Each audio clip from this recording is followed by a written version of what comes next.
Good evening, ladies and gentlemen. Welcome to Wawasee High School, where tonight's JV contest will see the visiting Triton Trojans versus the home team, Wawasee Warriors. Here are your starters for the Triton team. Number 4, Jayla Faulkner. Number 10, Jessica. Oh, sorry.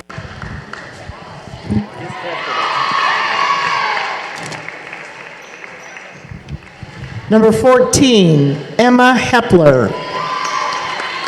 Number 32, Lexa Hostrasser. Number 44, Lexa Veers.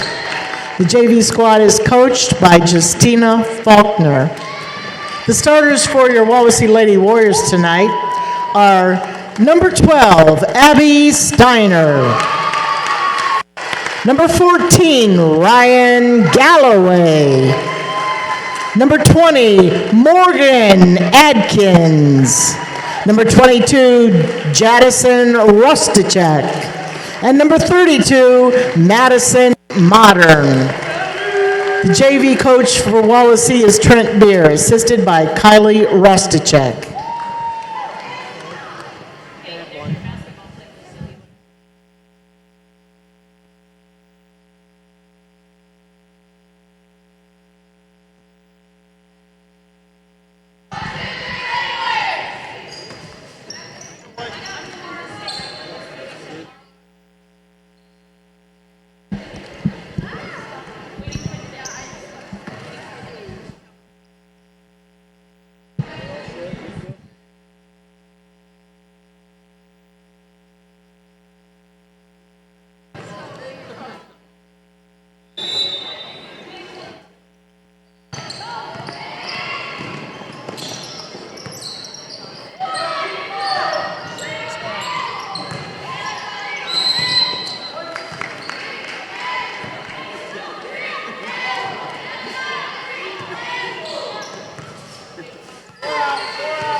Hey, step up.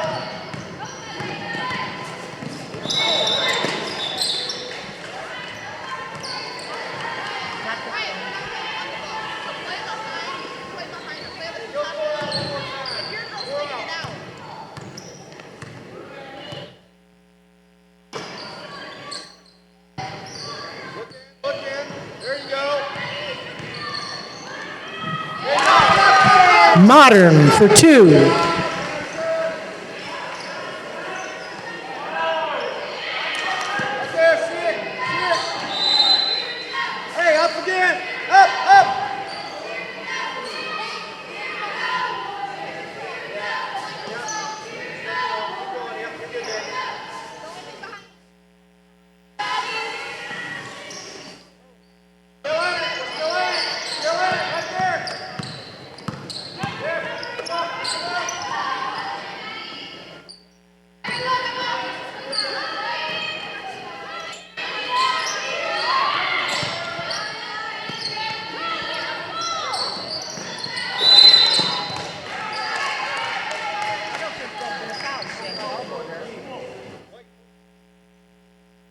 Foul is on Galloway.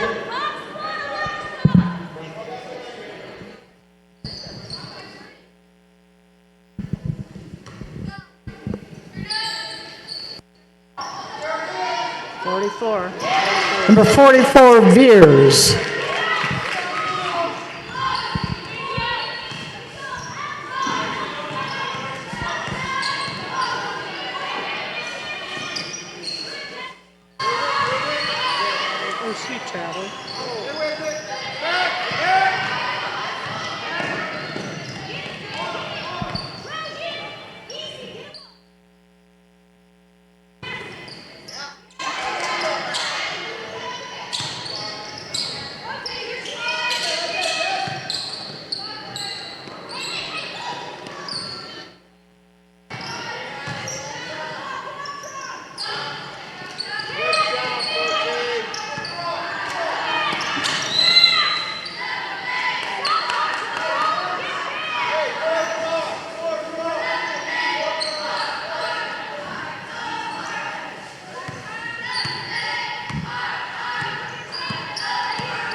There's a bucket for Steiner.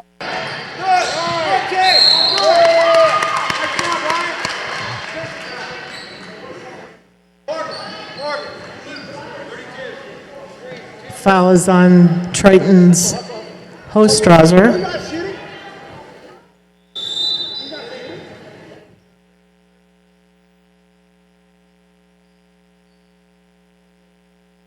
No, it was on the floor. 30 seconds, Lou.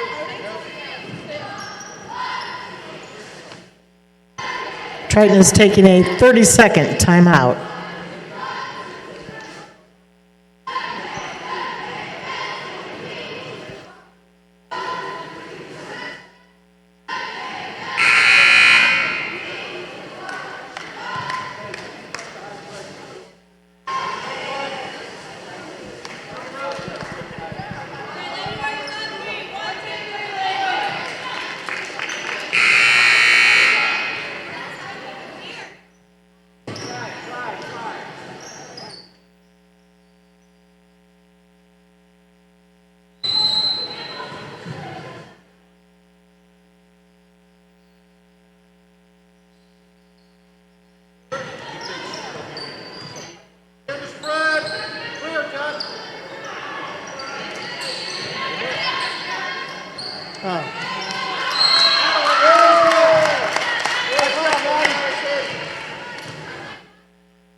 Foul is on number 32 for Triton, Hostrauser. Modern at the line.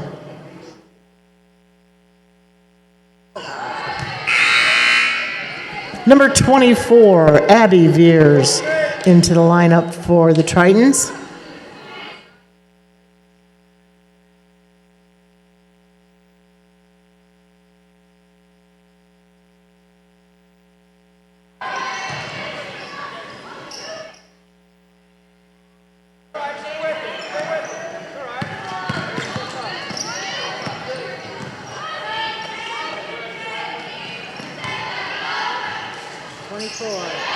Number 24, Abby Veers gets the bucket.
Foul is on Soriano.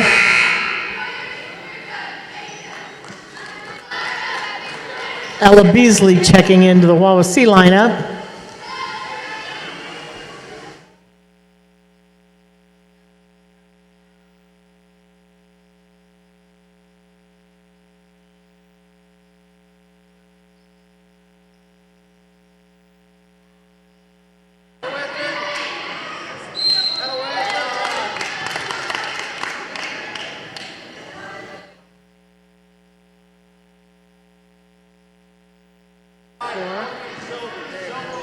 Foul is on Veers.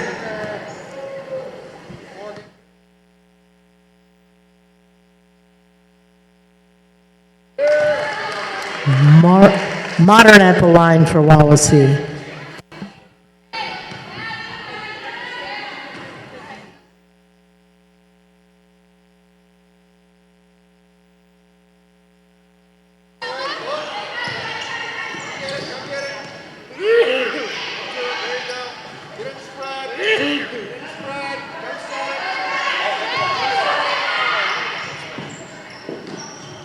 Hit the ball, not.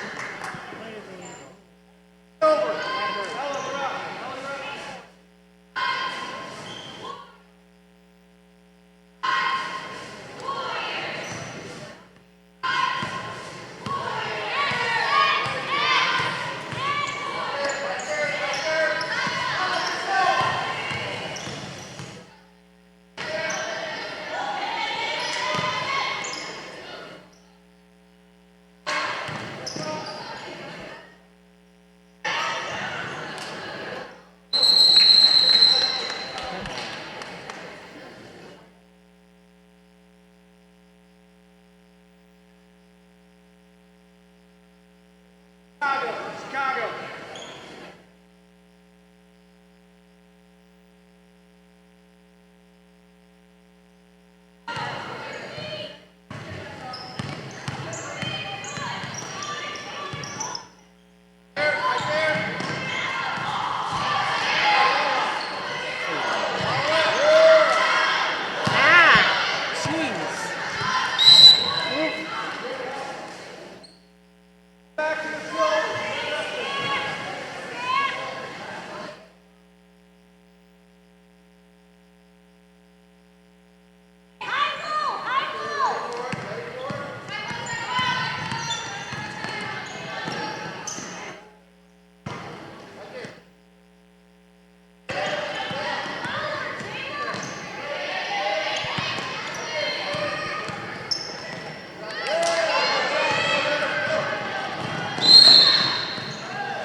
Faulkner picks up the Triton foul.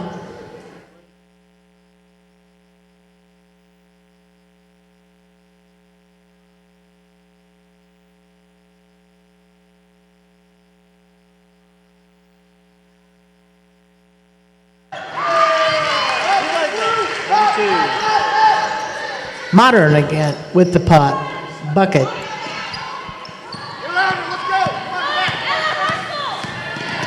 He's having a lot better game. Who was that, 24? Is that 24? Oh, it's 4.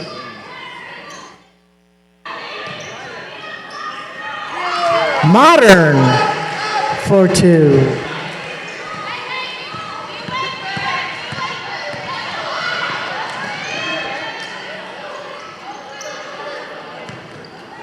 Go, Morgan.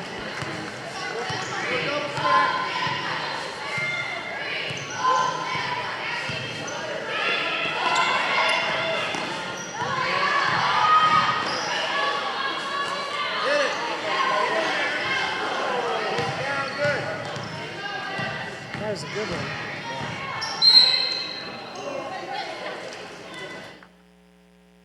Counting that?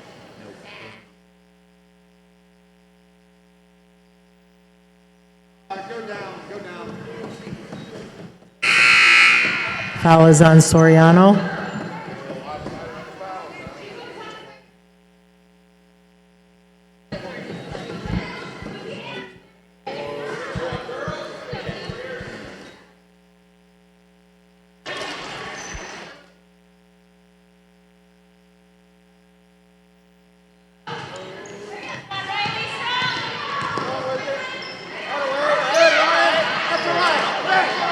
That's what you need to do.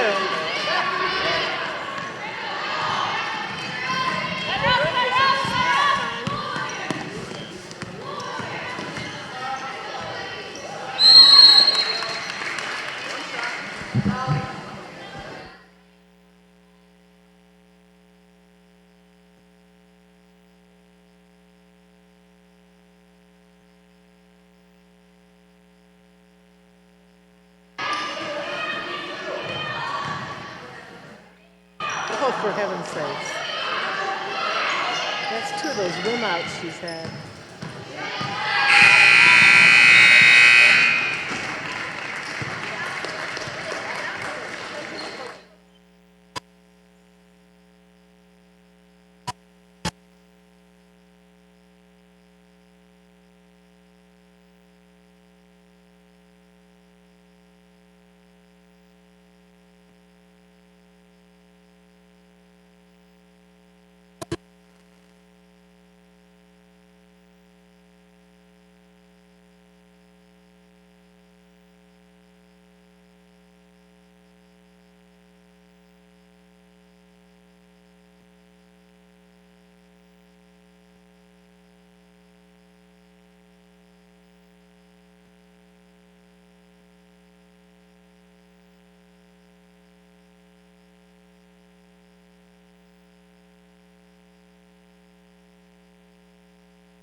One double stack. One double stack.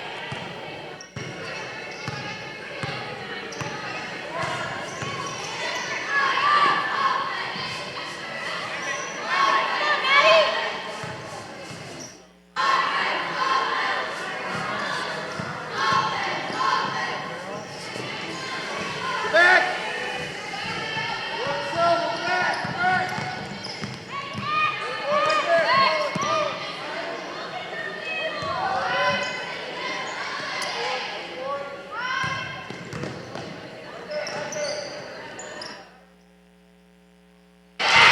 It's a three for Soriano.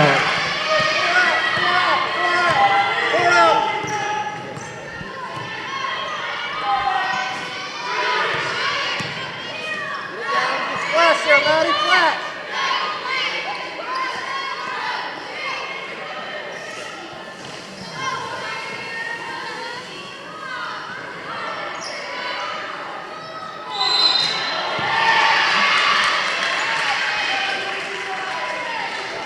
Hey, back in the silver. Back in the silver. Wawasee foul on Madison Modern.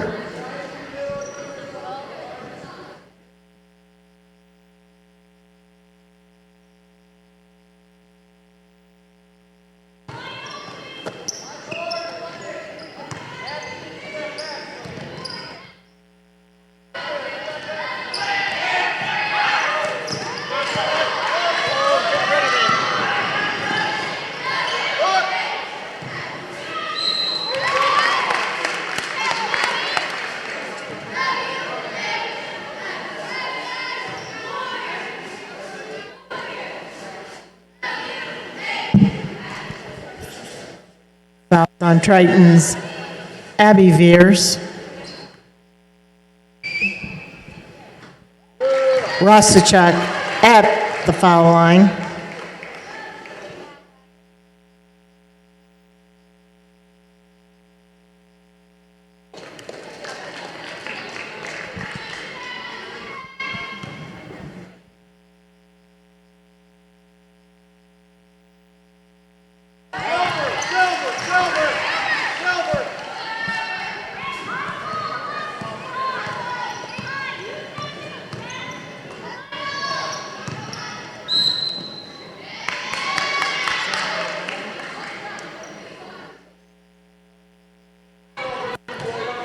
Number 22, Rostachuk for Wawasee picks up a foul.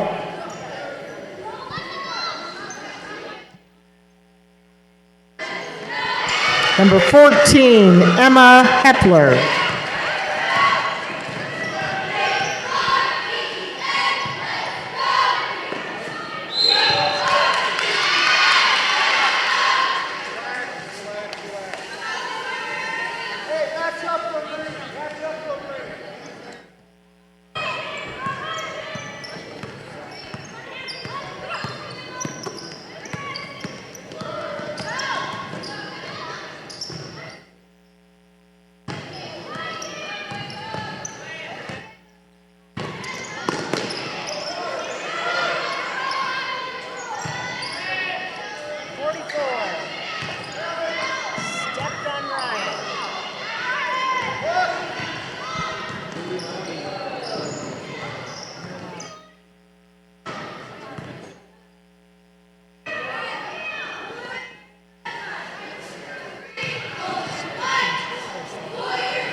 Modern back into the lineup for Wawasee.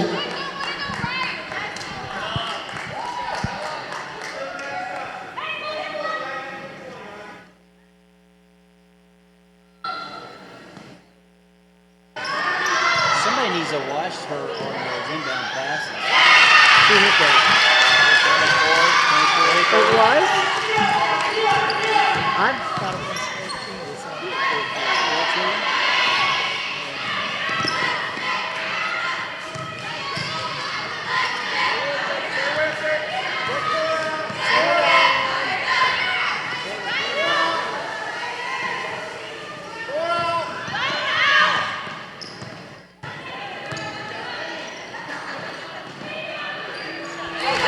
Rusticek for 2.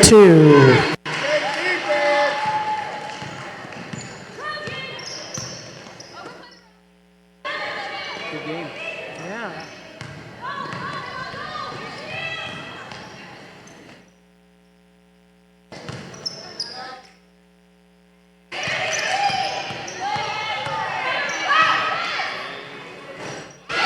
There's a 3 for Soriano.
Foul is on Galloway for Wawasee. Al Beasley checking back in for Wawasee.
Emma Hepler picks up the foul for Triton.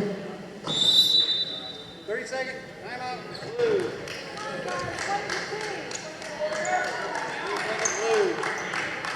Triton is taking a 30-second timeout.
Hannah Lancaster picks up a Wawasee foul.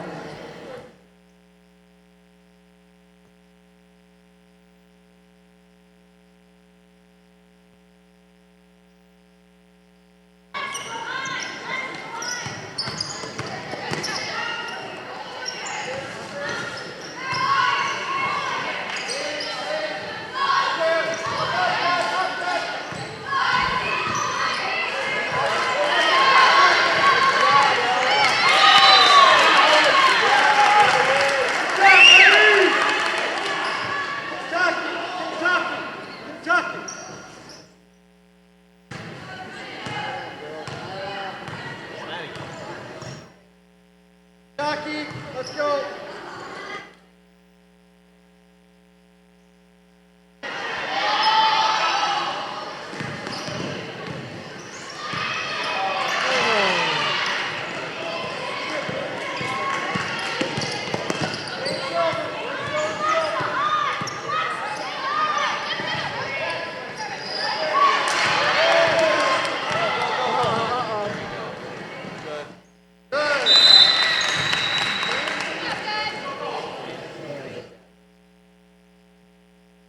They had a big collision.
Number 24, Abby Veers.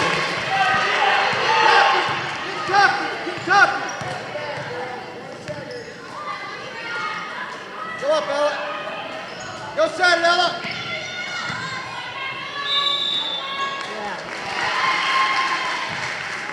Blue off, blue off.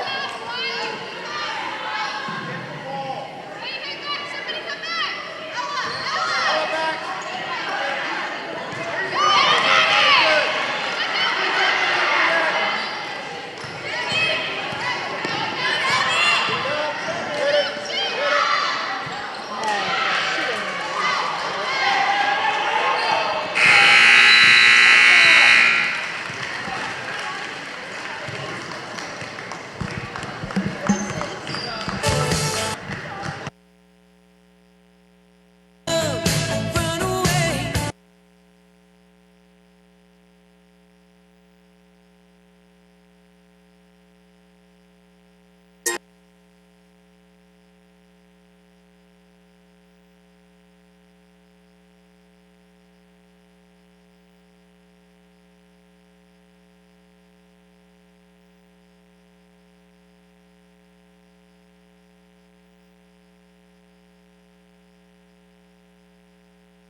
Yerby.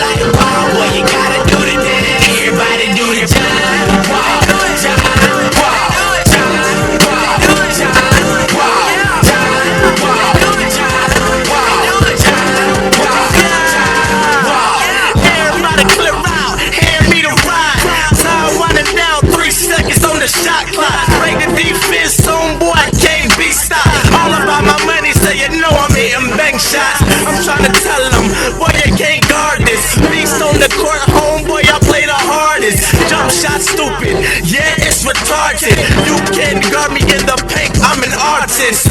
See, I hustle on the flow, call me Rick Ross. See the truth, get it jumping like a tip-off. I play hard till I hit a rep, blow the whistle. I'm a player, but my game be so official. Never reach, gotta stay out of foul trouble. But I drive in the lane, get them in foul trouble. They can't solve my game, I'm a hard puzzle. But I keep 3 down, that's a triple double. Next to the left, throw some money at your hands. Do it for the city, and we do it for the fans. For the ball like a wall, boy, you gotta do the dance. Everybody do the John Wall, John Wall, John Wall, John Wall, John Wall, John Wall. Sick with it, hustle for the rock, I go get it. I'm in it to win it, now when I'm baby, we represent it. And I don't ball hard, we got a whole team in it. See, you just dribble, but they never got the heart to finish. Can't put me out the game, I'm in that thing from start to finish. And if I can't try to lean, then best believe I'm about to ditch it. Sideline drifting, now I'm gliding down the baseline. About to do a baseline, catch me on them inches. Coming from the south side, the expectations of us is that we will not rise. Yet still we prove them wrong, we flexing cause we hot guys. Green light to the game, we will not die. Yeah, sit tall, yeah, you call that the Great Wall. All I do is ball, I get up, I can take a fall. I'm hungry for the top, call it lunchtime. Game winning shots, yeah, it's clutch time. We be in the city where we play to do the dance. Next to the left, throw some money at your hands. Do it for the city and we do it for the fans. For the ball like a wall, boy, you gotta do the dance. Everybody do the John Wall, John Wall, John Wall, John Wall, John Wall, John Wall. Oh yeah, we rollin' until we foldin'. Until the last second, I'm guessing we gon' be rollin'. Cause you know we here to win, not to watch you play. Whole world do the dance, say what up, NBA. Better take him out the game, cause they say that boy insane. When he coming down the lane, tryna catch a bang bang. First he flex, show them muscle, then jig on him for the small play. Let my cousins get big on them, you ain't handling nothing. I'm about to catch a steal on them. Pass it to the point, crossover, and I'm still on them. Foul going.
Watch her feet. 32.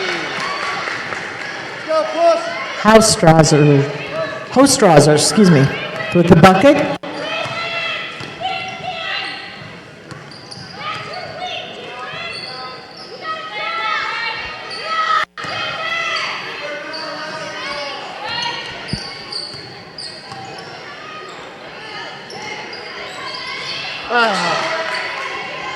Follow your shot, Madison.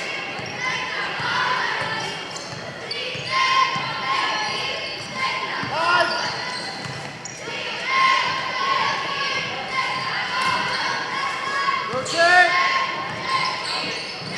She won. Travel. Travel. Board it. Come on. Board it. There you go.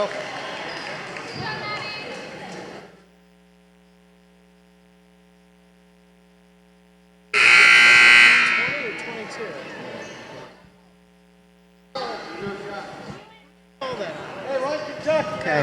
The foul is on Triton's number 20, Boulis. Bulis. That's a tricky one.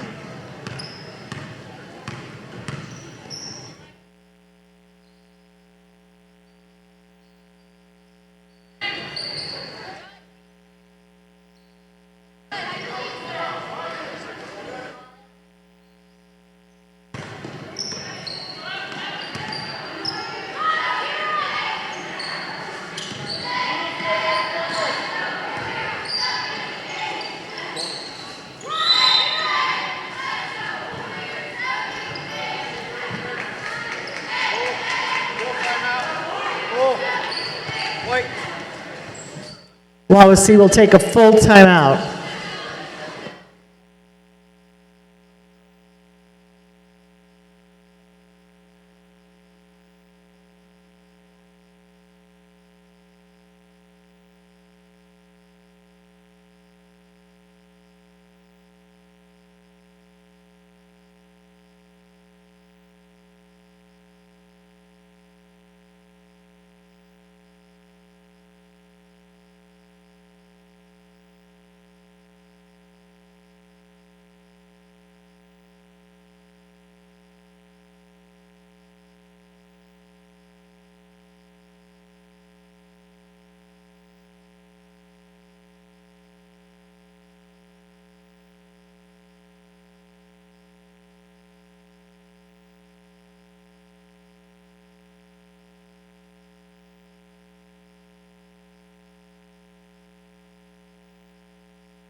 The ball in.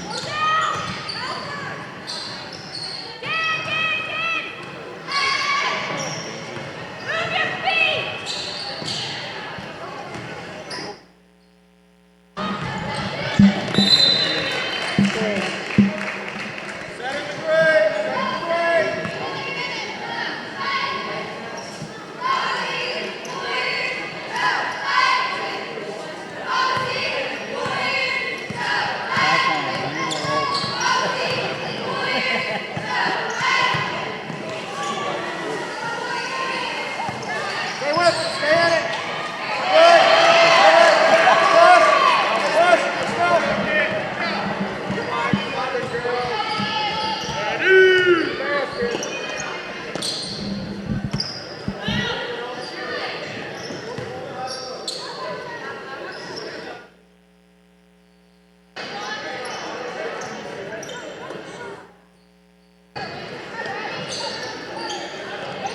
Oh.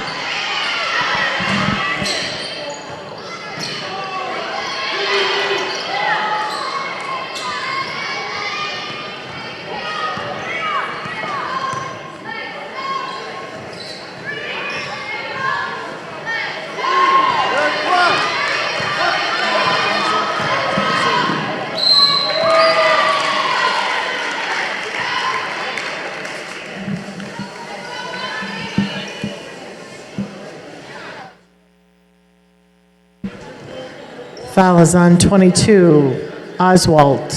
Kenzie Smith at the line for Wawasee.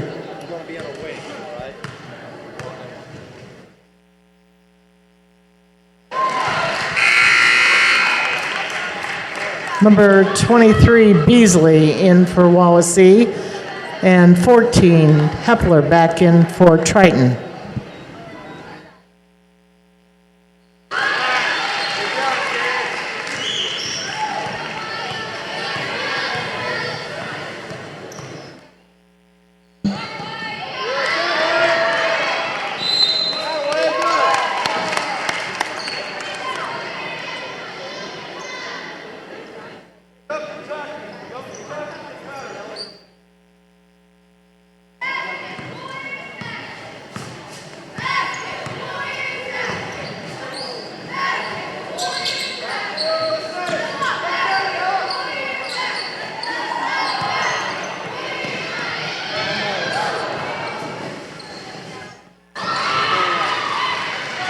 Number 4, Faulkner with the bucket.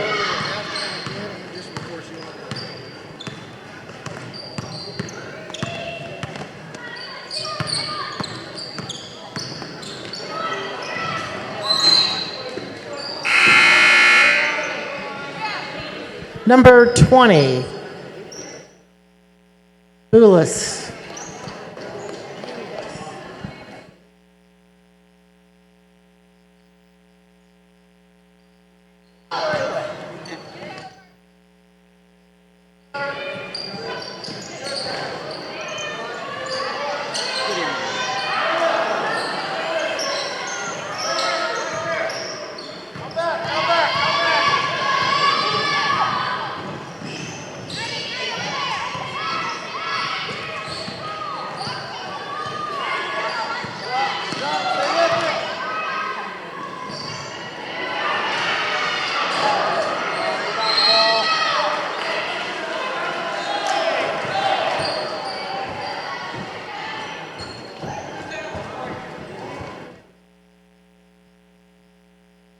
Galloway picks up the Wawasee foul.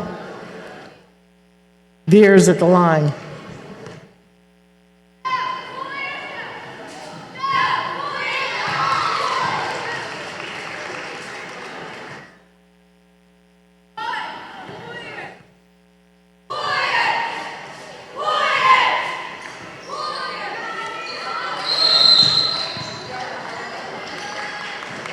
Hey, get into silver. Yeah, Ryan and Maddie down.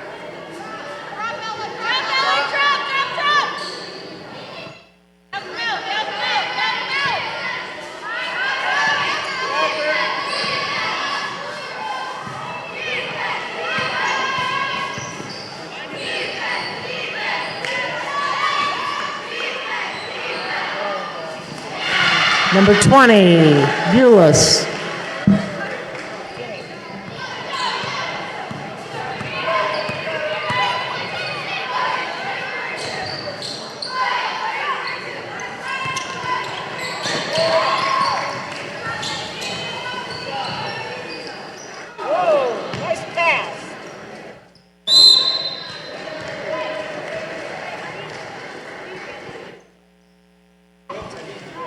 Kids?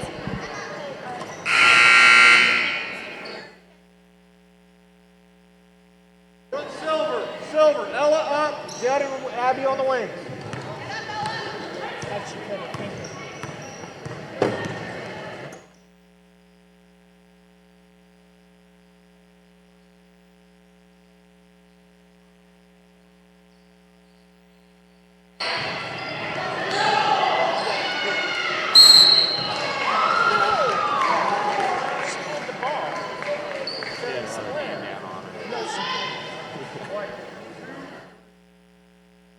Fouls on Beasley for Wawasee.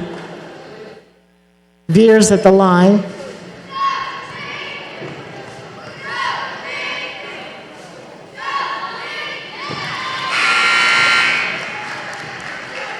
Kenzie Smith checks back in for Wawasee.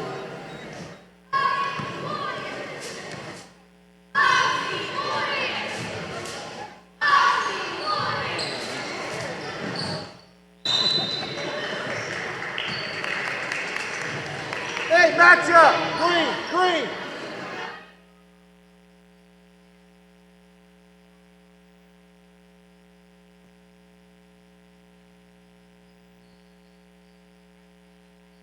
Connor, hey, what are we doing?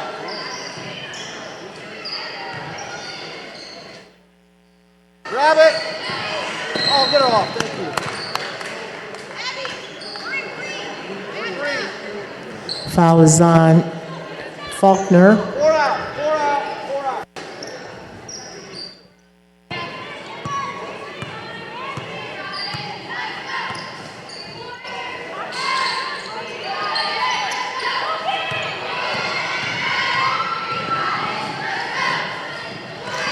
There's a bucket for Faulkner.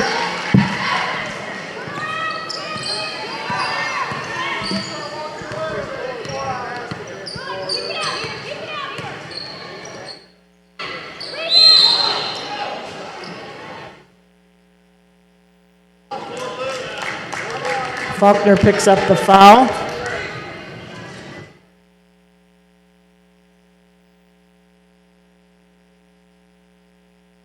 Ella Beasley will be shooting 3.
Foul is on Kenzie Smith for Wawasee.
Any Junior Warrior basketball players who are here tonight, please meet in the north side of the gymnasium immediately after the JV game.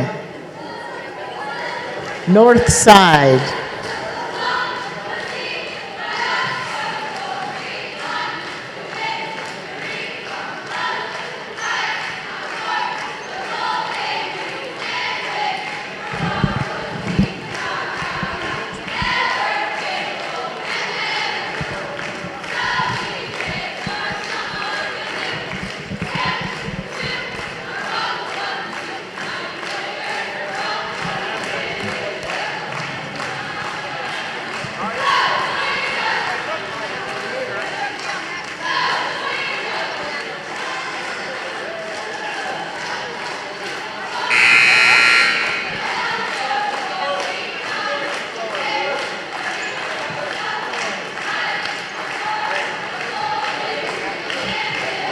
Junior Warrior basketball players report to the north end of the gymnasium.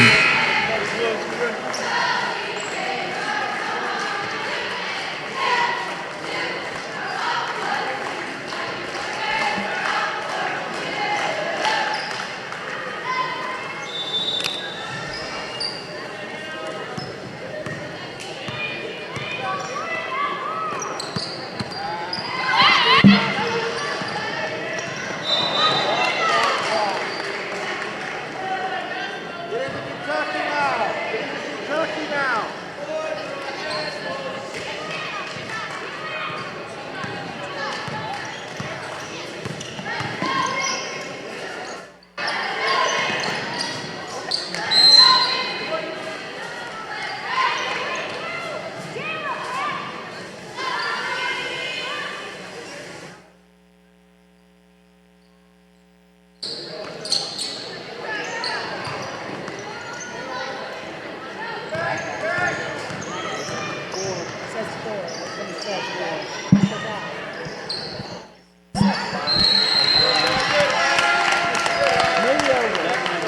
Stay in it, green. We're still in green.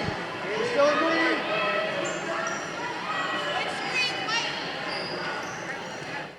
Their box.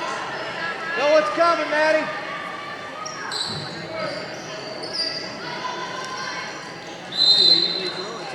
All right, Ella. Stay in green. Stay in green. Stay in green. I want you on. Fouls on 23, Ella Beasley for Wawasee. 32. 32. Ella, take 20.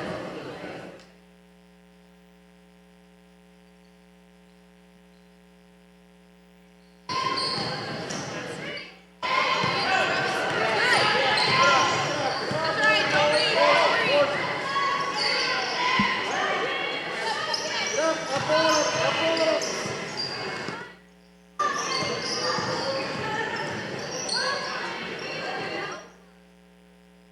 Stay up on it. We gotta close down.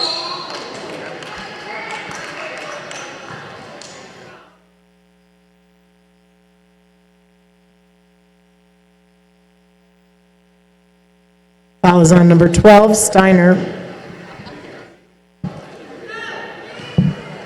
Faulkner at the line for the Tritons.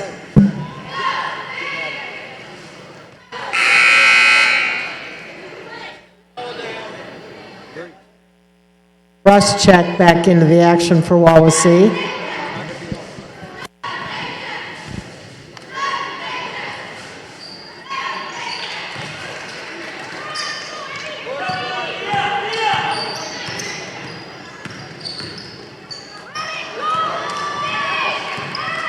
Control the ball, Jenkins.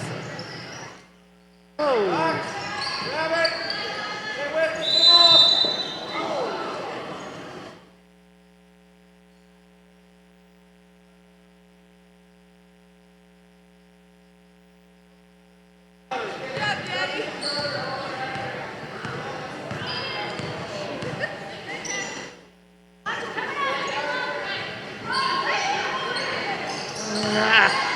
There you go, get it in there.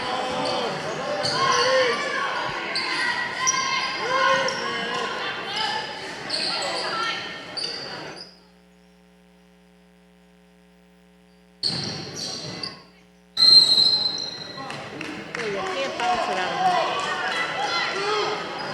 Note to self.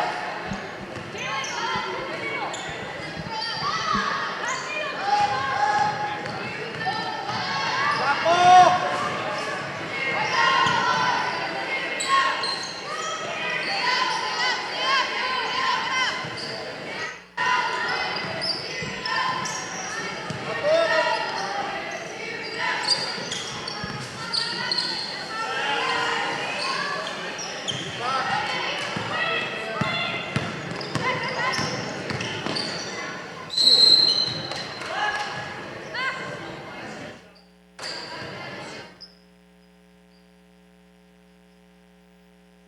Foul is on Ostrasser.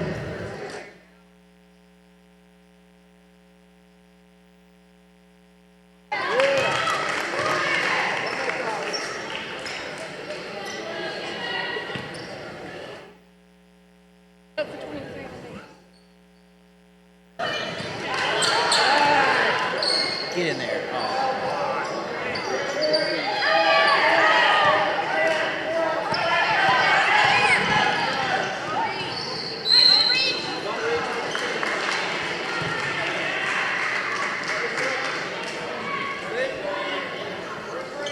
Foul is on number 12, Steiner.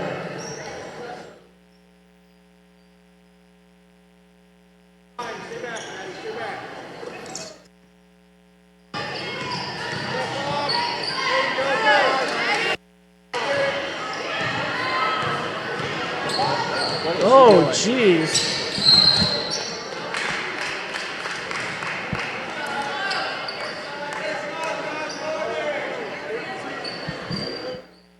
Foul is on Lexa Hostrauser.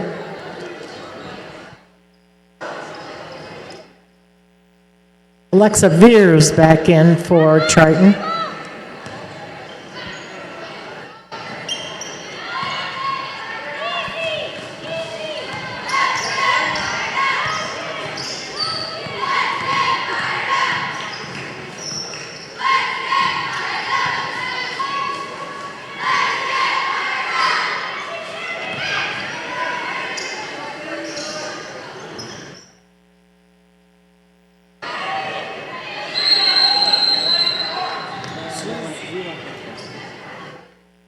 I don't know. I picked over. I think we will. She's going for it.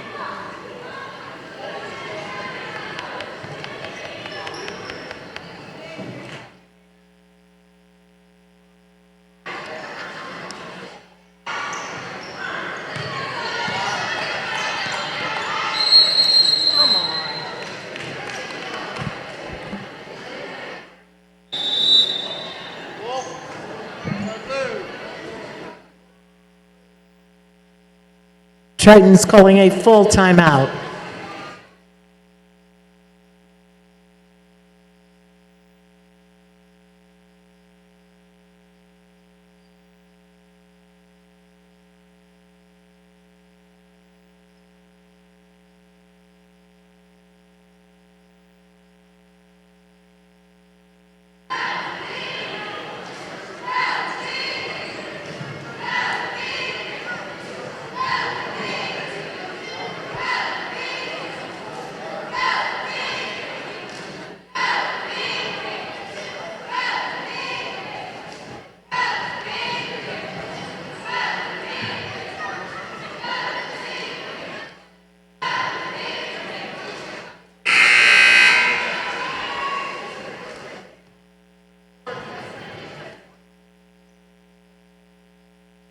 Here we go, White.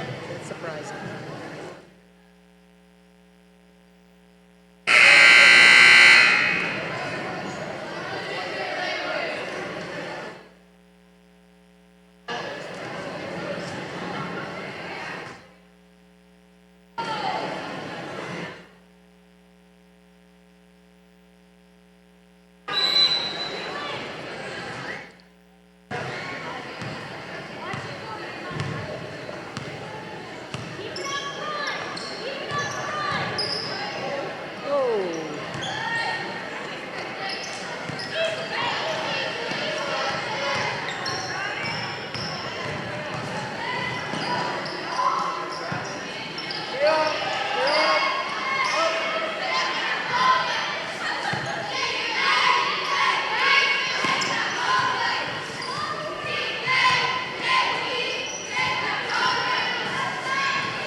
Veers picks up the foul for Triton.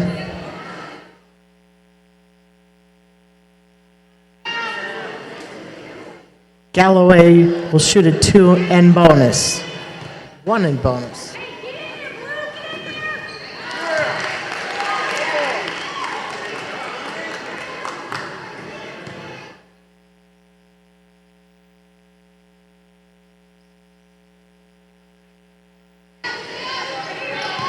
Watch out those elbows.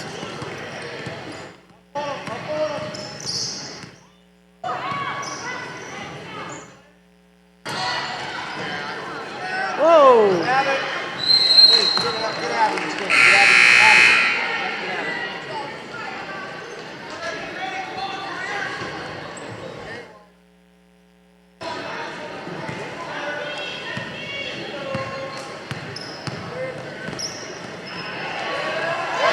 Galloway for 2.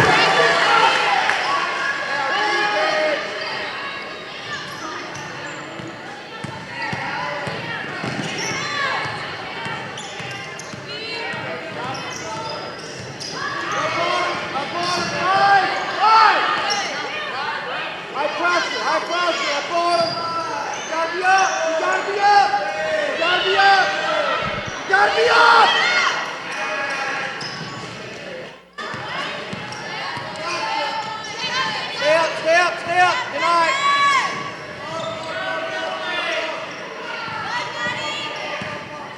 Get up. Get up.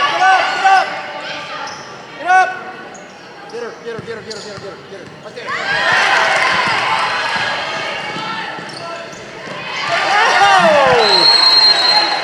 Danielle Jenkins with the bucket. Wawasee is taking a 30-second timeout.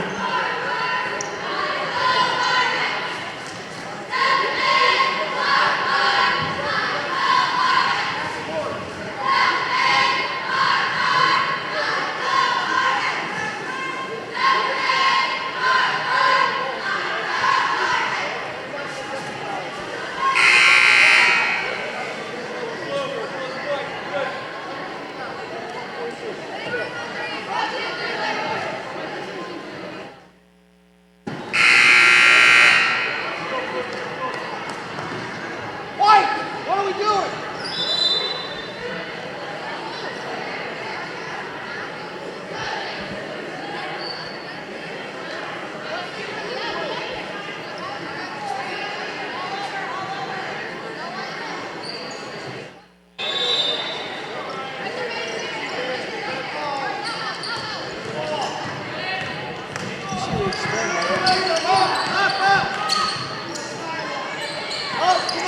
Up tonight! Up there! Get up! Let's go! Get on it! Let's go! Up!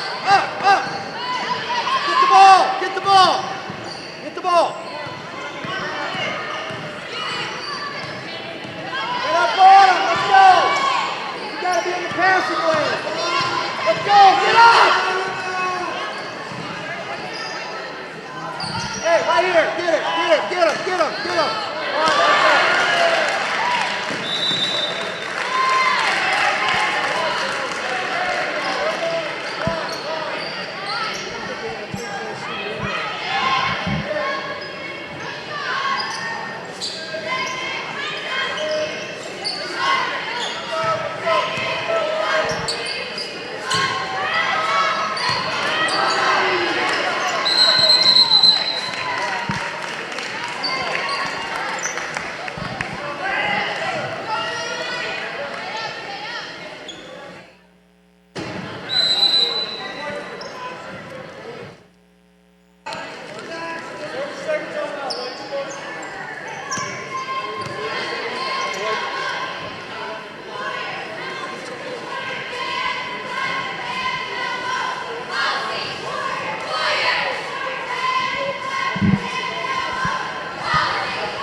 32. It's her fifth.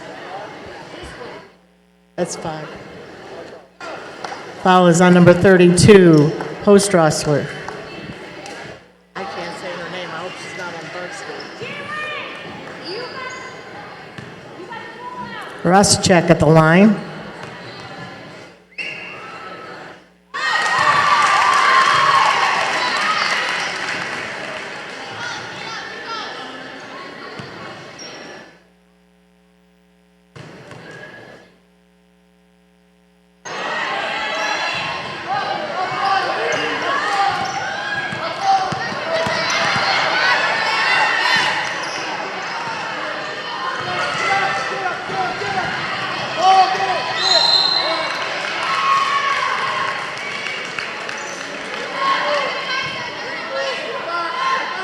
Danielle Jenkins picks up the foul.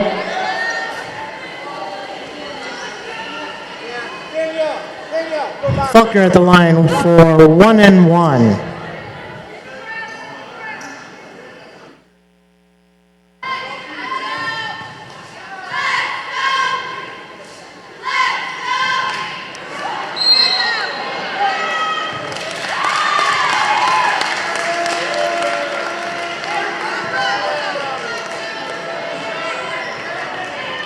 Foul is on 24, Veers.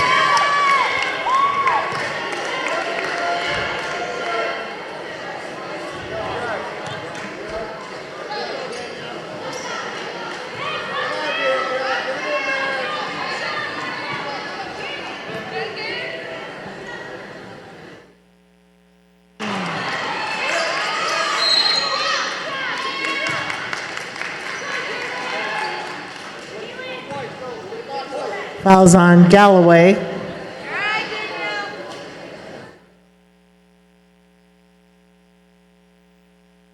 Yours on the line for Triton.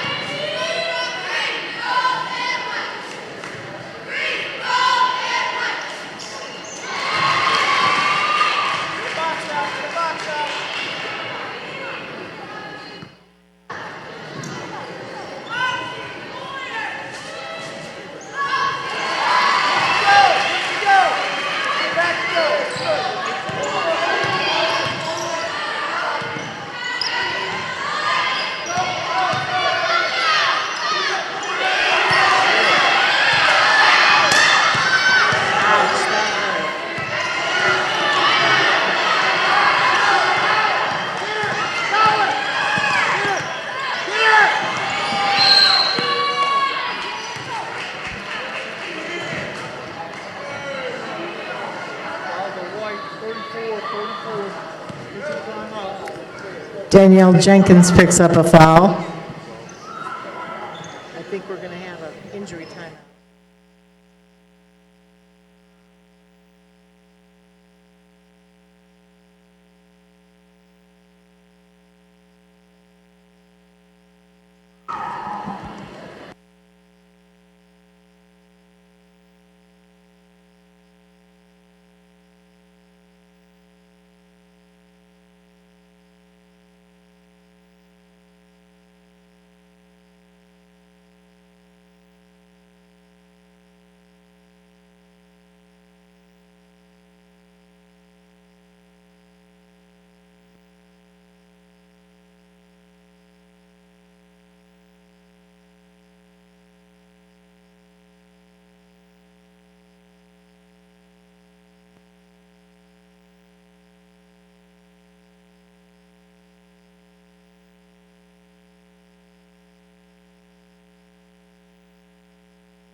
You're my end and my beginning. Even when I lose, I'm winning. 'Cause I give you all of me, and you give me all of you. I give you all of me, and you give me all of you. Oh.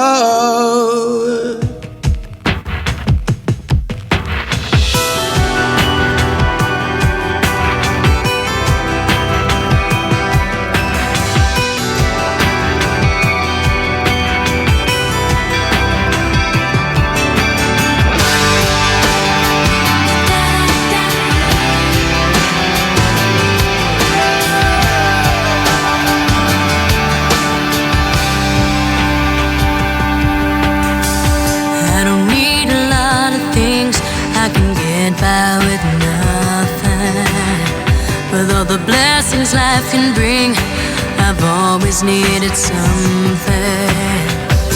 But I've got all I want when it comes to loving you. You're my only reason, you're my only truth. I need you like water, like breath, like rain. I need you.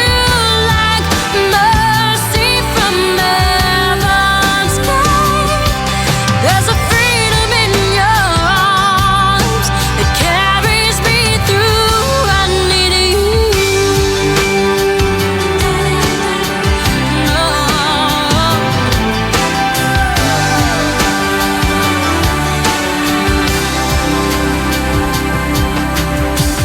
You're the hope that moves me to courage again. Oh yeah. You're the love that rescues me when the cold winter rage. And it's so amazing, 'cause that's just how you are. And I can't turn back now, 'cause you brought me too far. I need you like water, like breath, like rain. I need you like mercy from heaven's gate. There's a freedom in your arms that carries me through. I need you.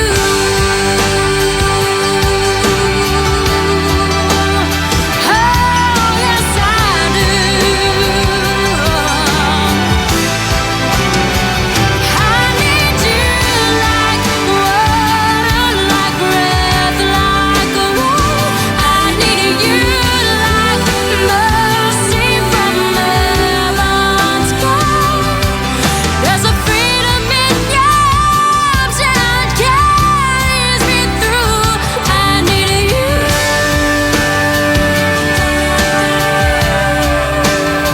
Oh, yes, I do.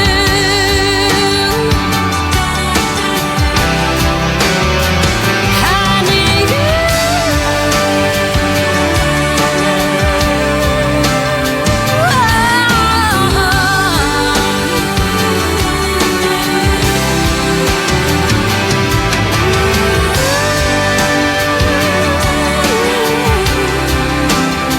I need you.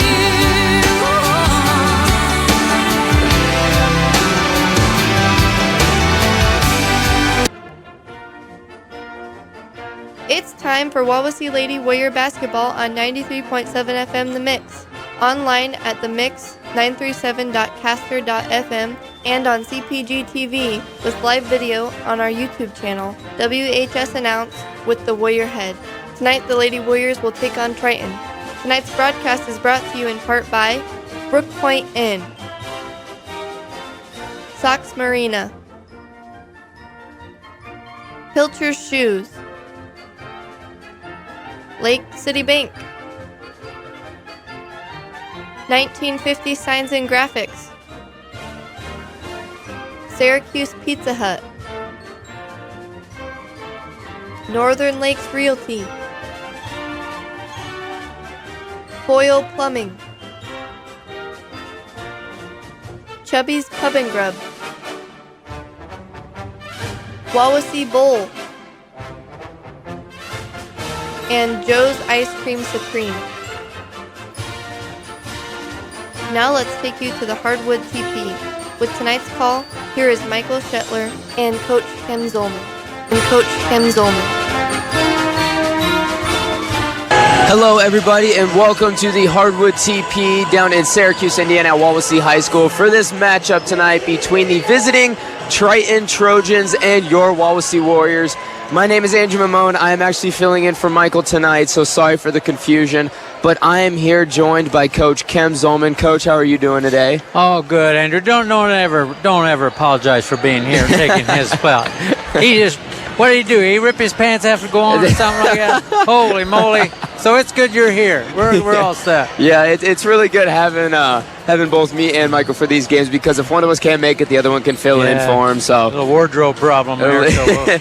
It's very useful. It's very useful. But we've got a great matchup here tonight between Triton and Wawasee. We're really excited to give you this game here tonight. The visiting Trojans are coming into the season tonight here with a record of 2-3. They're just coming off of a loss to Plymouth. Actually, it's going to be a common opponent of Wawasee. Plymouth, of course, being in the NLC, the same conference as Wawasee.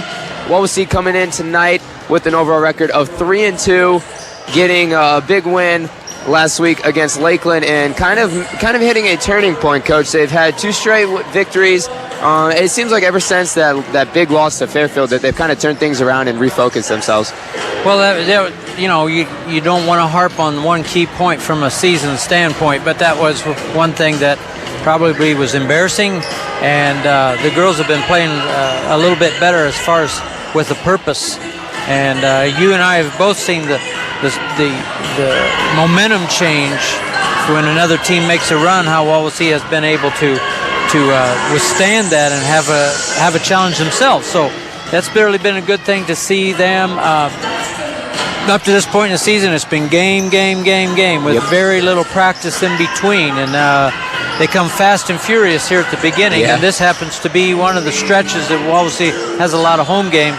After the Christmas break, then you don't see that. They're home maybe once or twice all after that. So if you want to get out and see them here at home, well, you got to do that before Christmas here because of the way the scheduling is. But tonight they go against an opponent that 2-3 is kind of deceiving. Yes. I think Triton is a very difficult team to play. Coach does a tremendous job with their matchup zone in a 3-2. The Plymouth score, they came out and hit fourth. I think it was 4 threes just right off the bat. So it took them totally out of their game plan, took them out of their defense, and so they weren't able to play like they like to play. But they're notoriously a very difficult team to play because of that zone. And we're going to have to, we improved in our shooting last week. Yes. So that's going to have to continue tonight to shoot over this zone or get into the gaps into the middle. Because it is a 3-2, the weak points of a 3-2 is in the middle. And so we've got to be able to either penetrate it in the middle or flash people in there and get some nice, easy shots for us. And I really like that analogy with the Fast and Furious. I love those movies, by the way, but they really have been on this stretch of just game, and not much practice time in between. I think Coach said that they've only one time had about 2 practices in between a game. But they are going to get a break here coming up. After tonight, it's 10 whole days until their next game. So people out there might be wondering, okay, so why did you make a schedule like that?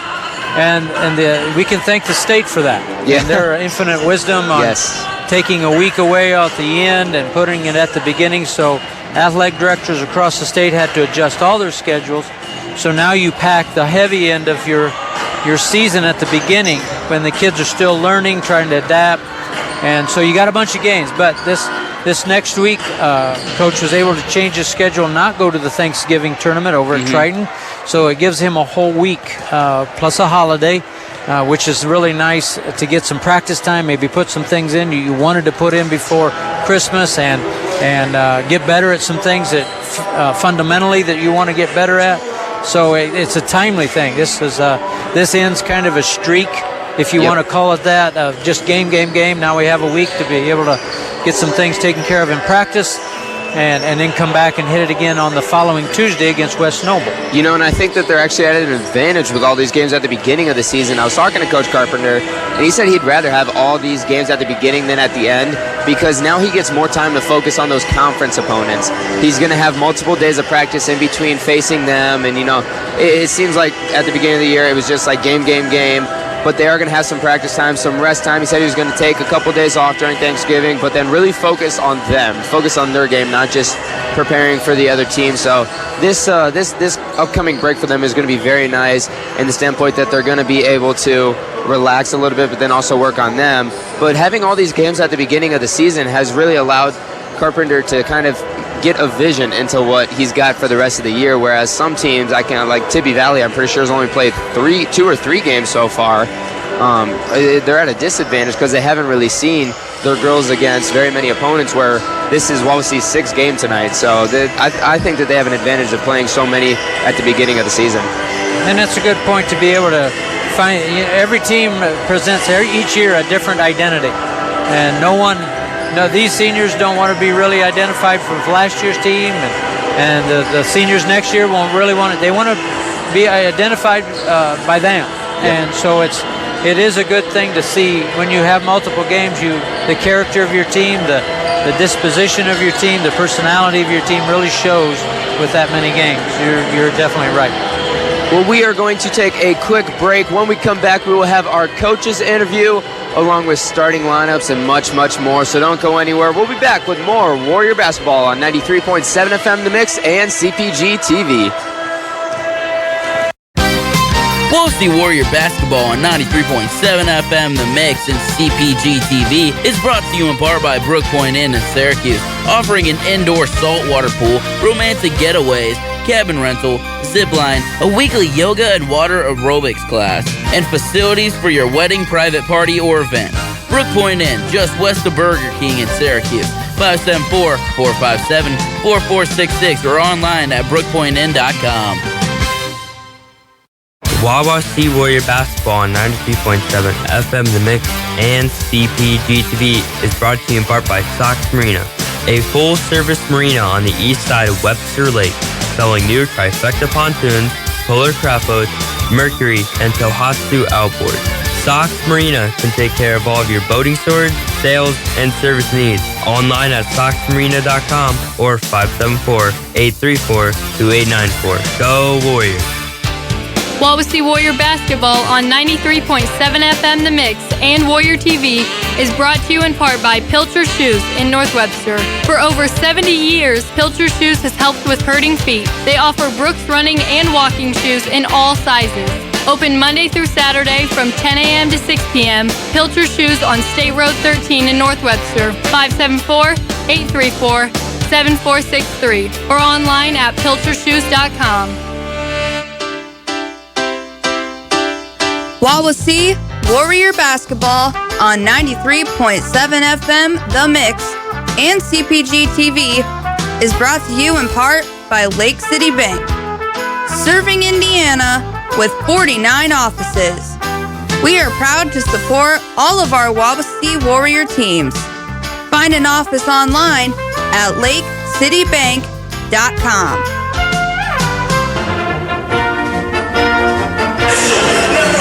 Welcome back to the Hardwood TP, ladies and gentlemen. Before the break, I promised you our coaches interview, so here's that for you right now. Today, I'm with head Lady Warrior basketball coach Matt Carpenter. Coach, thanks again for coming in. Thanks for having me. All right, Coach. After losing to Fairfield a couple of weeks ago, you've won your past 2 straight games. Have you hit a turning point this part of the season? Well, I think against Fairfield, we discovered that the effort and the intensity that we need to play with, we didn't have. So a turning point as far as that goes, yes. You never know how that's going to translate into wins and losses, but we've definitely practiced harder and played harder the last couple games, so I hope so. Looking at your schedule, Coach, you played Triton here tonight, and then you have a huge 10-day break between tonight and your next game. How do you keep your girls focused during that break? Well, we'll take a little bit of a break as well. So it allows us to give them a couple days off around the Thanksgiving time, and schedule kind of set up that way. But we also need a chance to put in some things. So We haven't had more than about 2 days in between any game so far, so that's not a whole lot of time to put in new things early in the season. So we'll be able to put in maybe another offense or two and another defense or so, or at least work on some things and work on us a little bit more. Now looking at Triton, Coach, their coach this year is in his 10th season. This only being your second year, you haven't had as much time to build your program like he has. How do you counter such a seasoned coach? Yeah, well, it's all about our program and our current teams, honestly. So Adam does a great job with the Triton program. For a small school like that, they compete hard. They do a nice job of keeping the tempo and keeping the score into a range that they can play in. So for us, really, it's all about our kids. So I've spent a lot of time on the sideline as an assistant where I learned and grew from that. And really it comes down to, can we execute our keys tonight? And speaking of keys, Coach, like always, what are your keys to getting the win tonight? For us, their best player is Wanamaker, number 12, about a 5'9" guard or so, can shoot the lights out. So we're going to have to do a nice job on her. So we have to contain her, make her take a lot of shots, or at least shots that aren't quite in rhythm. Then for us, like I mentioned, tempo with Triton, we're going to have to control the tempo. So if Triton has their way, they'll sit in a half-court game and sit in a zone all day long, keep the score in the 20s. Maybe 30s, the first 1 to 30 wins. So what we're hoping for is that's not the case. They're a scary team. They beat Bremen 23-20. They kept John Glenn in the 20s until about 3-4 minutes left to go in the game. So we're really going to have to dictate the tempo and the pace of the game. Then the third thing, in order to get them out of that zone, sometimes you just have to shoot well. Plymouth shot the lights out from three-point range a couple days ago and was able to put some points on the board and actually pull Triton out of that zone and get them into man-to-man, which they're not as comfortable in. All right, Coach, thank you for coming in once again, and good luck tonight. Thanks. That was head coach Matt Carpenter with myself. Coach, what stood out to you in that interview? Well, one of the Triton, like we said before, is one of the tougher teams to play because Adam does play. Their coach has them play at such a tempo, such a pace that you don't like to play. Yeah. Number one. And number two, they do a nice job of taking care of the basketball and making you play defense for longer times. And then you got to come down and play against that 3-2 zone that they have. So he does a nice job with the kids that he has. And a lot of times, if you're not really disciplined, you play sometimes down to the level that they're playing or up to their whichever, because he's had some really good kids and some good teams, and then also maybe not quite so good teams, but they have a way of just making you play to them, and that's scary. Yeah, so I think Coach is he's right on key when he says that if you hit shots early, yep, and then that gets them out of the rhythm, and you got to push the pace a little bit, maybe pressure them a little bit to get them to get your pace rather than theirs. A team that reminds me of that also too in the NLC is Goshen. Goshen likes to slow people down. They have a really, really strong defense. I know when they played Fairfield's a pretty high-scoring offense, and they held them to only about 27 points. So they're another team, that likes to slow people down, and it gives other teams discomfort. You're not used to playing at such a slow pace, so to dictate the pace of this game is going to be huge for them. Well, we are going to take a quick break. When we come back, we'll have starting lineups as well as keys to the game, so don't go anywhere. But we'll be back with more Wawasee basketball on 93.7 FM and CPG TV. Wawasee Warrior Basketball on 93.7 FM, The Mix, and Warrior TV is brought to you in part by 1950 Signs and Graphics in Cromwell. Get custom solutions to your sign needs, including banners, commercial signs, graphic designs, and vehicles. 1950 Signs and Graphics in Cromwell. On Facebook at 1950 Signs and Graphics. 574-325-0758. Wawasee Warrior Basketball on 93.7 FM The Mix and CPG TV is brought to you in part by Syracuse Pizza Hut. Pizza, pasta, wings, desserts, indoor seating for the whole family, online ordering, adult beverages, and delivery in the Syracuse area. Syracuse Pizza Hut on State Road 13 in Syracuse. 574-457-8300 or online at pizzahut.com. Wawasee Warrior Basketball on 93.7 FM The Mix and CPG TV is brought to you in part by Northern Lakes Realty in Syracuse. It's a seller's market and Northern Lakes Realty is growing. Realtors Vince Beasley, Jay Stewart, Jessica Van Lanningham, Marcus Moore, and Jim Lane can help with selling or purchasing a home. Northern Lakes Realty, 207 West Main Street in Uptown Syracuse. 574-457-2880 or online at nlrealtyllc.com. Wawasee Warrior Basketball on 93.7 FM The Mix and CPG TV is brought to you in part by Loyal Plumbing in Syracuse. Whether your home or business needs plumbing, heating, cooling, well, or septic services, Loyal Plumbing's trained experts can help. Go Warriors! Loyal Plumbing, 574-658-4134.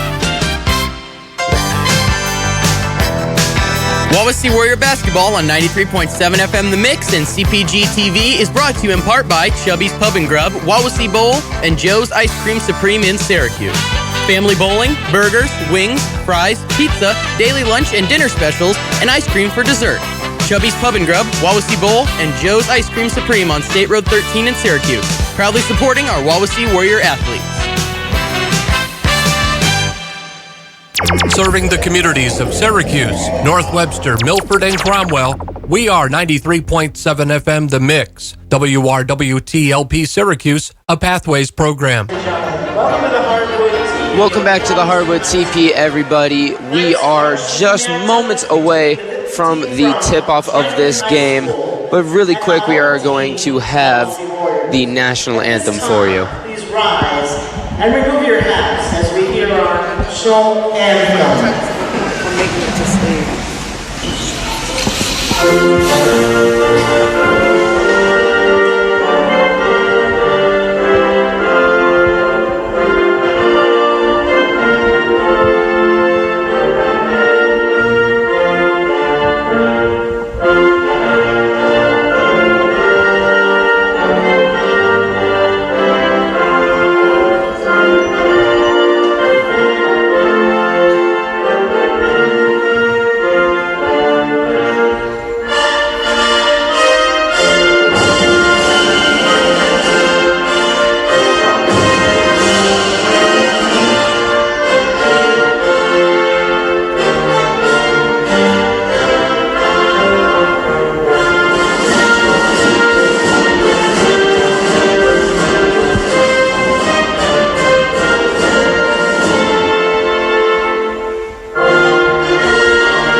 There is no pep band tonight, so that was just a CD, but a very nice representation of the national anthem there. Yeah, kind of miss those guys, you know. Yeah. They're a little over there in the corner and not filled up.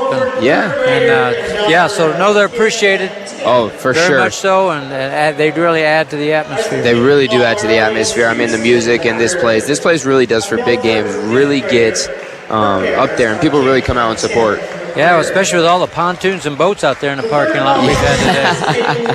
There have been a lot of them. Unfortunately, none of them are going to be getting used anytime soon. Well, we are moments away from tip-off, so we are going to go ahead and give you the starting lineups for both teams really quick, starting with the visiting Triton Trojans. Starting at the point, number 10, Delaney Groves. Number 12, Hannah Wanamaker.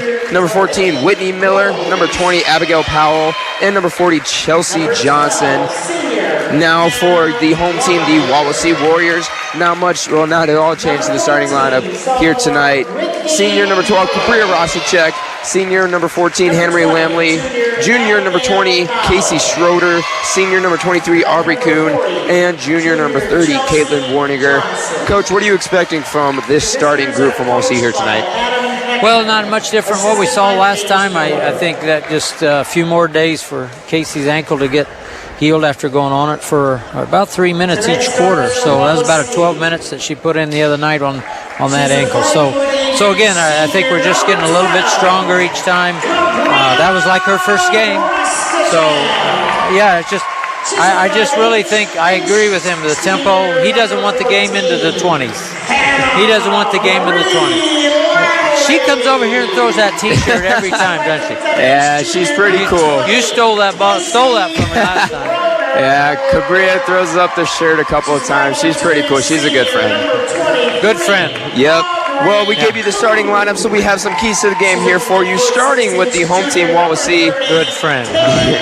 Okay. Coach. All right, buddy.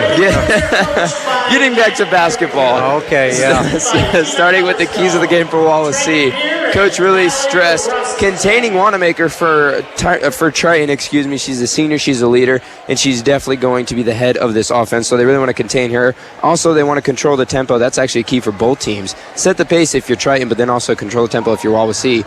You really don't want to play either team's style of basketball. So someone's got to give. We'll see who it is. And then lastly for Wawasee, it's make shots. If you can make shots, you can control the tempo because you pull them out of that zone. Now for Triton, of course, set the pace. Like we were saying, whoever basically sets the pace in this game is going to have the advantage. They also want to keep the score low. They don't want to play to Wawasee's strength and running up the score. They want to keep the score low and keep it a defensive battle. And they also want to force turnovers. Wawasee is not an overly fantastic team at holding on to the basketball, so that's going to be big for them. Well, the opening tip-off is up and won by Henry Lamley and Wawasee. Aubrey Kuhn has the ball, setting up the offense for the Warriors. I'm going to be taking the primary play-by-play for today, and Coach Zoma will chime in with the color commentary. Triton is in their 2-3 zone. Aubrey Kuhn setting up the 3-2 zone. Excuse me. Thank you very much. Got you all shook up. I watched out for guys like you when I had girls basketball. Okay, thanks, Coach. Okay. Rasicek with the shot. The 18-footer on the right baseline. No good. Wardinger gets offensive rebound and is fouled going up for the shot. Wardinger, not a very big size-wise player, but very aggressive and does fight for those rebounds down low. Yeah, but that's, when your possessions are going to be cut tonight, it's going to be a pace that they're going to want to try. I really believe rebounding is going to be a huge thing because you're not going to have that many opportunities. So offensive rebounds, defensive, that's going to be huge. And she just got us an offensive rebound and put a first free throw in. So that's a good sign. Yes, Wardinger breaks the 0-0 tie and scores the first point for the Warriors. The second shot is up and good. She makes both free throws, and Wawasee is in a press now. It looks like a man-to-man press. It looks like Triton wasn't expecting it, but they do get the ball into Wanamaker. Wanamaker passes the ball to number 20, Powell. Powell gives it to number 14, Miller. Miller's trying to set up the offense. Number 10, Groves, has the ball now on the top of the key. She passes it to Miller, trying to set up the offense. Looks, passes it to 20, Powell. Powell's on the left wing. Swings it on to Groves at the top of the key, who swings it on once again to Miller on the right wing. Gets it down low to Groves, but there is a foul on Caitlin Wardinger. That will be her first foul, and Triton will have the ball out of bounds. We're in a man-to-man defense there. Pretty sticky, but we just got caught on a back screen on the weak side, and she came across wide open. Caitlin just came a little too late. Triton has the ball out of bounds on the right baseline. Throws it up to Wanamaker. She has the ball at the top of the key. Drives left. The help side by Caitlin Wardinger. She gets a steal and is on the fast break. She's going to take it all the way. Puts the layup up off the mark, but gets her own rebound. There's a fight for the ball, and it looks like a jump ball. The possession arrow is pointed towards Triton, so they will gain possession. The score is 2-0 in favor of Wawasee with 6:56 left in this first quarter. Wawasee is remaining in their full court man-to-man press. Looks like Henry Lamley is going to be guarding Wanamaker to start off the night. I thought they gave that to us. They gave it to them, I guess. Okay. Ball is inbounded to number 14, Miller, who has the ball and is streaking down the left side of the court. Gets past half court and gets a screen from Groves, but pulls up and sets up the offense now. She draws left, swings it back out to Groves on the left wing. Groves trying to enter in the post, but it's not there. Swings it on to number 12, Wanamaker. Wanamaker over to Miller on the right wing. Chelsea Johnson has the ball now and is tipped away by Casey Schroeder, but Cabria Rasta turns it right back over to Wanamaker. Wanamaker with a shot on the left wing off the mark. The ball is in a scramble right now, and it looks like we have another jump ball. This time the possession arrow is headed towards Wawasee. I guess it was a foul on Caitlin Wardinger last time when we thought they had a jump ball there. Yeah. So my mistake. Got to erase one of those marks I put down here. Aubrey Kuhn has the ball for the Warriors with 6:20 left in this first quarter. Wawasee up by 2. Triton still in that 3-2 zone. Wawasee doing a good job moving the ball around. Wardinger has it now. Swings it into Lamley. Schroeder has it at the top of the keys. Skip pass over to Rasicek on the baseline. Back out to Kuhn on the left wing. Rasicek on the left baseline. Swings it over to Casey Schroeder on the right wing. With the three. And is money. The three-pointer by Casey Schroeder. Nothing but net. 5-0 in favor of Wawasee. 5:52 left. And the press gets a turnover. Casey Schroeder with the steal, gives it to Aubrey Kuhn, who is pushing it down the court now. Looking for an open Wawasee player. Finds Schroeder on the left wing. Swings it on to Wardinger on the right baseline. Tip pass by Miller and a steal. Triton streaking down with Miller at the point. Takes it all the way. Left-handed layup is off. Wardinger with the rebound as she is swarmed by Triton players, and a foul is called. I think that one's going to be on number 12, Wanamaker for Triton. A really good possession down here for Wawasee. They had the ball moving like crazy, and then a skip pass over to Casey Schroeder, and she knocked down the shot. Very ideal possession because it went inside twice, come back out, skipped opposite, boom inside, wham. We had the weak side wing wide open for a three. So very nice ball movement. Skip pass now, bringing it back to live action. Wanamaker tips it out of bounds. Wawasee will regain possession on the right side of the baseline. We have a substitution. Number 32, Hannah Lancaster is coming in for Caitlin Wardinger, as it looks like Triton has dropped down into a 2-3 zone on this out of bounds play, but right back into that 3-2. The ball is tipped by Wanamaker once again, and the Warriors will regain possession out of bounds on the sideline this time. I guess when they go down into sideline or baseline out of bounds plays, Triton goes into a 2-3 zone. Well, they match up. Basically, we went a 1-4 low, so they just had to move everybody down. It kind of disfigured their 3-2 a little bit. Kuhn now with the ball at the top of the key. She puts up a three and is rolling around. Oh, my goodness. I don't know how many times that thing wrapped around the basket, but it falls out, and Groves gets the rebound for Triton.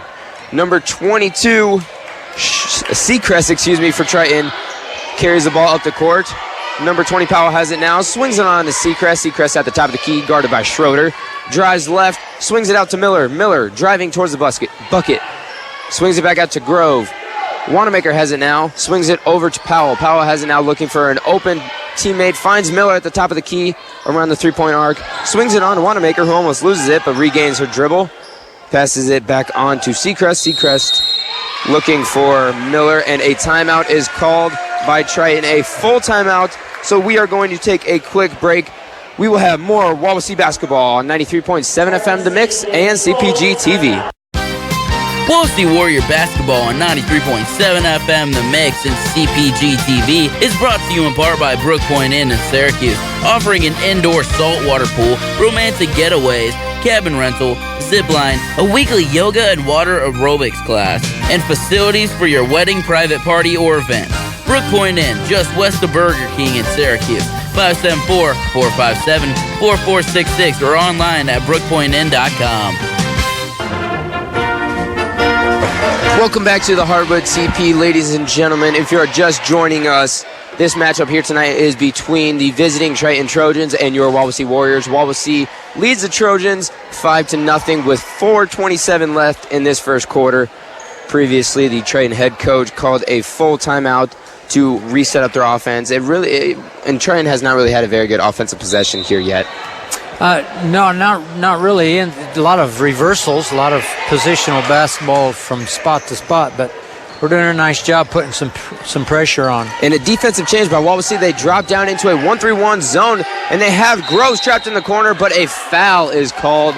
Looks like that one's going to be on Schroeder. Really nice move by Carpenter, coming out and surprising this Triton offense, dropping down into that 1-3-1. Well, coach from Triton calls timeout to probably set something up, and so you do that. You change the defense up a little bit just to make sure they get all messed up when they're coming in with a play. Inbound to Wanamaker, who puts up the left-handed layup off the mark. Lamley with the rebound, finds the point guard Kuhn as she brings the ball up the court. Finds Roszczyk now on the left wing. Back to Kuhn on the top of the key. The ball is swung along. Finds his way to Lancaster at the right baseline. She swings it back out to Schroeder. Kuhn has it now on the top of the key. Gets it into Lamley at the free throw line. She drives, puts up the layup, and is good. She put that layup up through about 4 Triton defenders as the full court press is on, but Miller gets the ball right away, brings it past half court. Wanamaker with the ball, drives baseline. Double team by Lamley and Kuhn, but it looks like a foul is going to be called. Just a little bit too aggressive on that trap. That's Wawasee's defense, though. They are extremely aggressive and really just kind of all in your face. They really pressure the ball very well. Wanamaker's being guarded by Hannah Marie Lamley. Lamley's our defensive stopper, so she's got her hands full tonight, but she's doing a nice job. Just got to stay out of that reaching stuff. And we have some substitutions. Number 22, Morgan Atkins comes in, and number 30, Caitlin Wardinger comes back in. as the ball's inbounded to 22 Seacrest, but the shot is blocked by Landley. Lancaster now on the fast break, puts up the right-handed layup and is fouled. She will be going to the line shooting 2. Really heads-up play there by Aubrey Kuhn to find the open Lancaster going down the court, and Lancaster going up and getting fouled. So they've got a chance to get 2 more points here from the free throw line and put us up 9-0 with 3:30 left in the quarter. So we're in good position. Lancaster going through her routine. The shot is up and good. She makes the first of 2 free throws. Things we've done in the past, remember, we've had good starts in other games, and then the other teams have come out second quarter and kind of taken over the momentum. So let's see if what we've learned. Lancaster's second shot is nothing but net. And Wawasee goes back into the full court press. Seacrest gets the ball now, tipped away by the leg of Atkins. And Caitlin Wardiger dives for the ball. It looks like they're going to call out of bounds. Yep, out of bounds on Wardiger. Triton basketball. Oh, it was out on Triton. No, it was out on Triton. Oh, good play by Caitlin Wardiger, really sacrificing her body and diving for that ball. Kuhn has the ball now towards the volleyball spiking line. Swings it onto Lancaster at the right wing. Atkins has it in the corner and is trapped by Miller and Groves. Looking for an open Wawasee player, but a timeout is called by Coach Carpenter. I believe that's going to be a 30-second timeout. She tried to save the possession there. She got herself down in that coffin corner. Yep, there. Got trapped, and so he quickly called timeout. So we've had 2 timeouts and 9-0, all within the first 5 minutes of this first quarter. Yeah, so it's been a very eventful quarter, a very action-packed quarter for sure. But, I am impressed with this Triton defense. They do seem like they know what they're doing, but I'm more impressed with the preparation of Wawasee's offense. They really are moving the ball extremely well, skip passing, entering it into Lamley down there in the post, and just really breaking down this Triton zone. And that's how quick movement and hitting the gaps inside. That's how but we got to stay off the baseline. That was just one possession where we went to the coffin corner. We shouldn't have gone there, but we did, so we're saved to the possession. Now let's just make sure we stay out of that. Lancaster with the ball in the right corner. Swings it out to Kuhn, who dribbles to the top of the key. Enters it into Lamley, who drives left, puts up the layup off the mark. Rebound to Seacrest, and she finds Miller, the point guard, who sets up the offense and brings it past half court. Seacrest with the ball now. Swings it over to Miller on the right wing. Miller looking for an open Triton player. Finds Powell. Powell swings it on to Seacrest on the left wing. Seacrest gives it to Wanamaker. Landley went for the steal. Wanamaker puts up the 18-footer off the mark. And Wardiger with the rebound finds Atkins as Atkins is streaking down, pulls up, and sets up the offense. Kuhn has the ball now at the top of the key. Skips it over to Wardiger, the right baseline, who kicks it back out to Atkins at the right wing. Kuhn with the ball now. Swings it over to Lancaster on the left wing. Back out to Kuhn. Kuhn dribbling towards the right side. Finds Wardiger on the baseline, who skips it back out to Atkins. Really just moving the ball very well in this possession. Kuhn has the ball now, setting up the offense once again. Lancaster now looking for Wardiger. Swings it over to Kuhn. Ball is almost stolen, but Kuhn gets it back. Lancaster now with the ball at the right wing. Almost travels, but keeps her feet down. Finds Kuhn. Kuhn now to Wardiger in the middle, who is swarmed by Triton defenders. Lancaster with the ball now. Landley on the right baseline. Tries to swing it over to Atkins. Gets it there. Finds Kuhn finally on the left wing. And just inside the three-point line, hits the shot. 11-0 in favor of Wawasee. 1:45 left in this first quarter. That was good patience. Very good patient possession there. Wawasee has their press on, but Triton breaks it, gets across half court. Wanamaker with the ball on the right wing. Gives it over to Groves now. Groves being guarded tightly by Atkins. Dribbles towards the middle, looking for Seacrest, but cut off by Wardiger. Finally gets it to Seacrest. Seacrest over to Miller. Miller driving left, going all the way to the basket, pulling up now. Finds Wanamaker back out. Wanamaker with a floater, and good. The first points for Triton of the night come with 1:15 left in this first quarter. 11-2 in favor of Wawasee. Atkins has the ball now on the right baseline. Kicks it out to Lancaster on the left wing. Back over to Atkins. Atkins is trapped but fouled hard and goes into the bleachers. Looks like a little bit aggressive going in. We got in that corner again, and they come to trap. Many substitutions right now. Number 20, Casey Schroeder. Number 12, Kabri Rosicek. And number 34, Danielle Jenkins check in for the Warriors. As Kabri Rosicek has the ball on the right sideline, setting up the play. Getting it to Schroeder, who has it now on the left wing. Triton still in the 3-2 zone. Rosticek with the ball now in the left wing. Picks up her dribble. Gives it over to Schroeder at the top of the key. The ball is not moving right now. It is stuck with Schroeder at the top of the key. Finally passes it on to Jenkins, who gets it to Wardinger. Atkins now with the 3 on the right baseline, off the mark. Rebound goes to Powell of Triton. And Seacrest has the ball now with 40 seconds left in this first quarter. Finds it Miller. Miller takes it past half court and is on the left wing. Swings it back over to Seacrest at the top of the key. And a foul is called on Caitlin Wardinger. That will be her second, and a substitution, I'm assuming, coming in for her, Hannah-Marie Lamley. Wardinger playing extremely well down low tonight. She went after that like that girl took a toy away from her sister or something. I mean, she really went after her. I love your analogies, Oh, there Coach. we go. And a turnover by Triton. That one just fumbling the pass. Never got full possession of it. 27 seconds left in this first quarter. Wawasee has the ball. 11-2 is your score. We'll see. Wawasee's probably going to hold for the last shot. Let's see if they can get a good quality look. Jenkins has the ball now on the left wing. Kicks it over to Schroeder at the top of the key.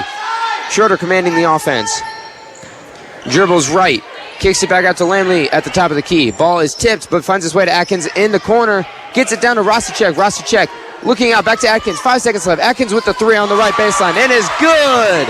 Atkins hits the shot at the end of the quarter to put the Warriors up 14-2.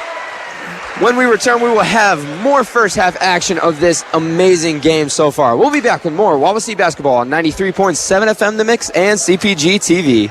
Wawasee Warrior basketball on 93.7 FM The Mix and CPG TV is brought to you in part by Sox Marina, a full-service marina on the east side of Webster Lake, selling new trifecta pontoons, polar craft boats, Mercury, and Tohatsu outboards.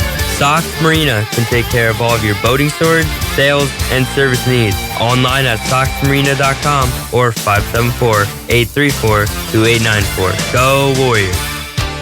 Wawasee Warrior basketball on 93.7 FM The Mix and Warrior TV is brought to you in part by Pilcher Shoes in North Webster. For over 70 years, Pilcher Shoes has helped with hurting feet. They offer Brooks running and walking shoes in all sizes. Open Monday through Saturday from 10 a.m. to 6 p.m. Pilcher Shoes on State Road 13 in North Webster, 574-834-7463, or online at pilchershoes.com. Welcome back to the Hardwood CP, ladies and gentlemen. If you are just joining us, you missed one heck of a first quarter. Wawasee has the lead 14-2, and the score really does. I mean, Wawasee is playing extremely well, but Triton is giving them a run for their money. They have not had very many shots fall. Obviously, they only have 2 points, and their best player, Wanamaker, right now is on the bench with 2 fouls. Miller has the ball now for Triton as they gain possession in this first quarter, or second quarter, excuse me. She passes the ball on to Powell, who has the ball on the right wing. Powell picks up her dribble and is looking, and the ball is tipped by Lamley. Ball on the ground. There's a fight for it and a jump ball. And it looks like the Warriors are going to gain possession on that jump ball. That's the 5th turnover for Triton compared to our 1. So we're doing a nice job protecting the ball tonight and just getting people in spots and we're nailing shots, like Coach said earlier in the interview. Nailing shots will be kind of important here early. Kuhn with the ball now, gets it down to the post to Lamley, who puts up the shot just off the mark, and Seacrest with the rebound for Triton. She gives it to the point guard, Miller, who brings it across half court. Miller guarded by Kuhn. Swings it over to Seacrest at the top of the key, who swings the ball over to Jayla Faulkner, newly checked in for Triton. Seacrest has the ball now on the left wing. Gives it over to Faulkner at the top of the key. Faulkner pump fakes. Swings it on to Miller. Miller gets it into the post to number 40, Chelsea Johnson, who puts up the shot and is good. And Triton already coming out here early in this second quarter and hand a bucket. Rosticek with the ball. Looking to enter it into Lamley, but Lamley wasn't there. Ball is stolen by Seacrest. Schroeder is fighting for it, and it looks like they are going to get her on a foul on a reach in there. She did a nice job of slipping in there and tipping the ball away. She couldn't quite get full possession of it and gets called on the foul for reaching in. I just get a feel right now that we're just kind of lagging up a little bit. Some lazy passes there, reaching unnecessary. Our last 2 fouls have been very unnecessary. Wawasee going we got back. to watch that. Wawasee going back to this full court press as Triton breaks it. Miller puts up the shot off the mark, rebounded by Kuhn, who's pushing it up the court now. Finds Landley wide open, puts up the right-handed layup, and is nothing but net on that one. 16-4 is your score in favor of Wawasee with 6 minutes left as Wawasee is still in this press. Faulkner has it now as she passes half court. Finds Seacrest at the top of the key. Seacrest is looking to set up the offense, gives it to Faulkner on the left wing. Faulkner over to Powell at the top of the key, who swings it on to Seacrest at the right wing. Seacrest back to Faulkner on the top of the key, pump faking. Passing it on to Miller now.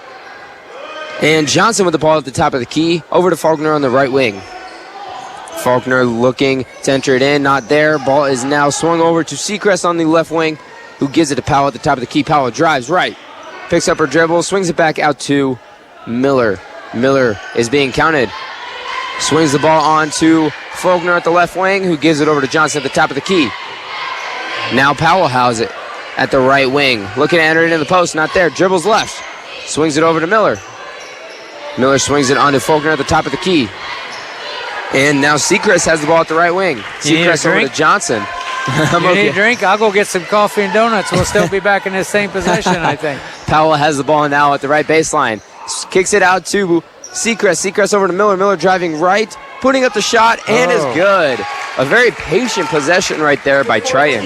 That was a little over a minute they held the ball there and reversed it about 17,000 times and then finally got a nice drive on the baseline, but very patient on their part. That's Triton basketball right there. I did take a drink. Thank you for that. Okay. Jenkins now driving, looking to kick it across, but the ball is out of bounds and a turnover for Wawasee.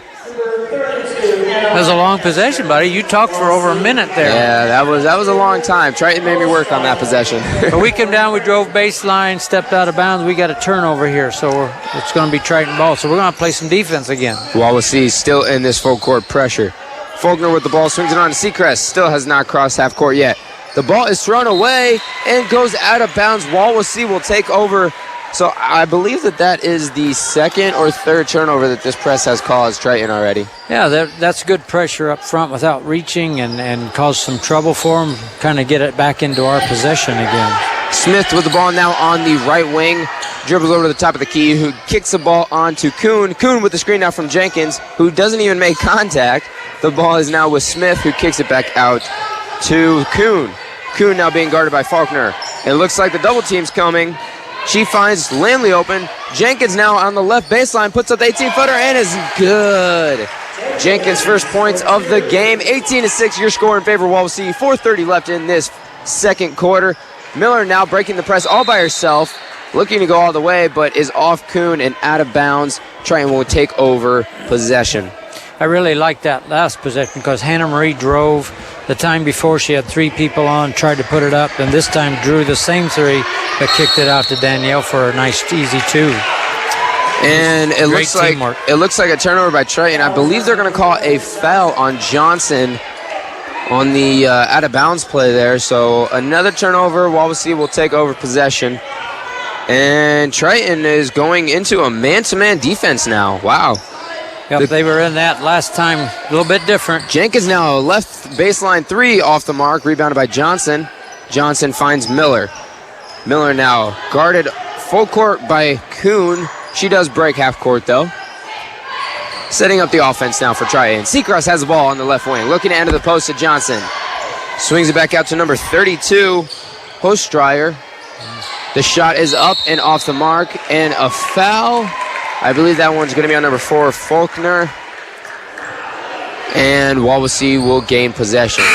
She just tried to block us out while we're still in the air there. So it was a good rebound. Nice defensive rebound to get another offensive possession back now. Number 12, Kabir Rostacek checking back in for the Warriors.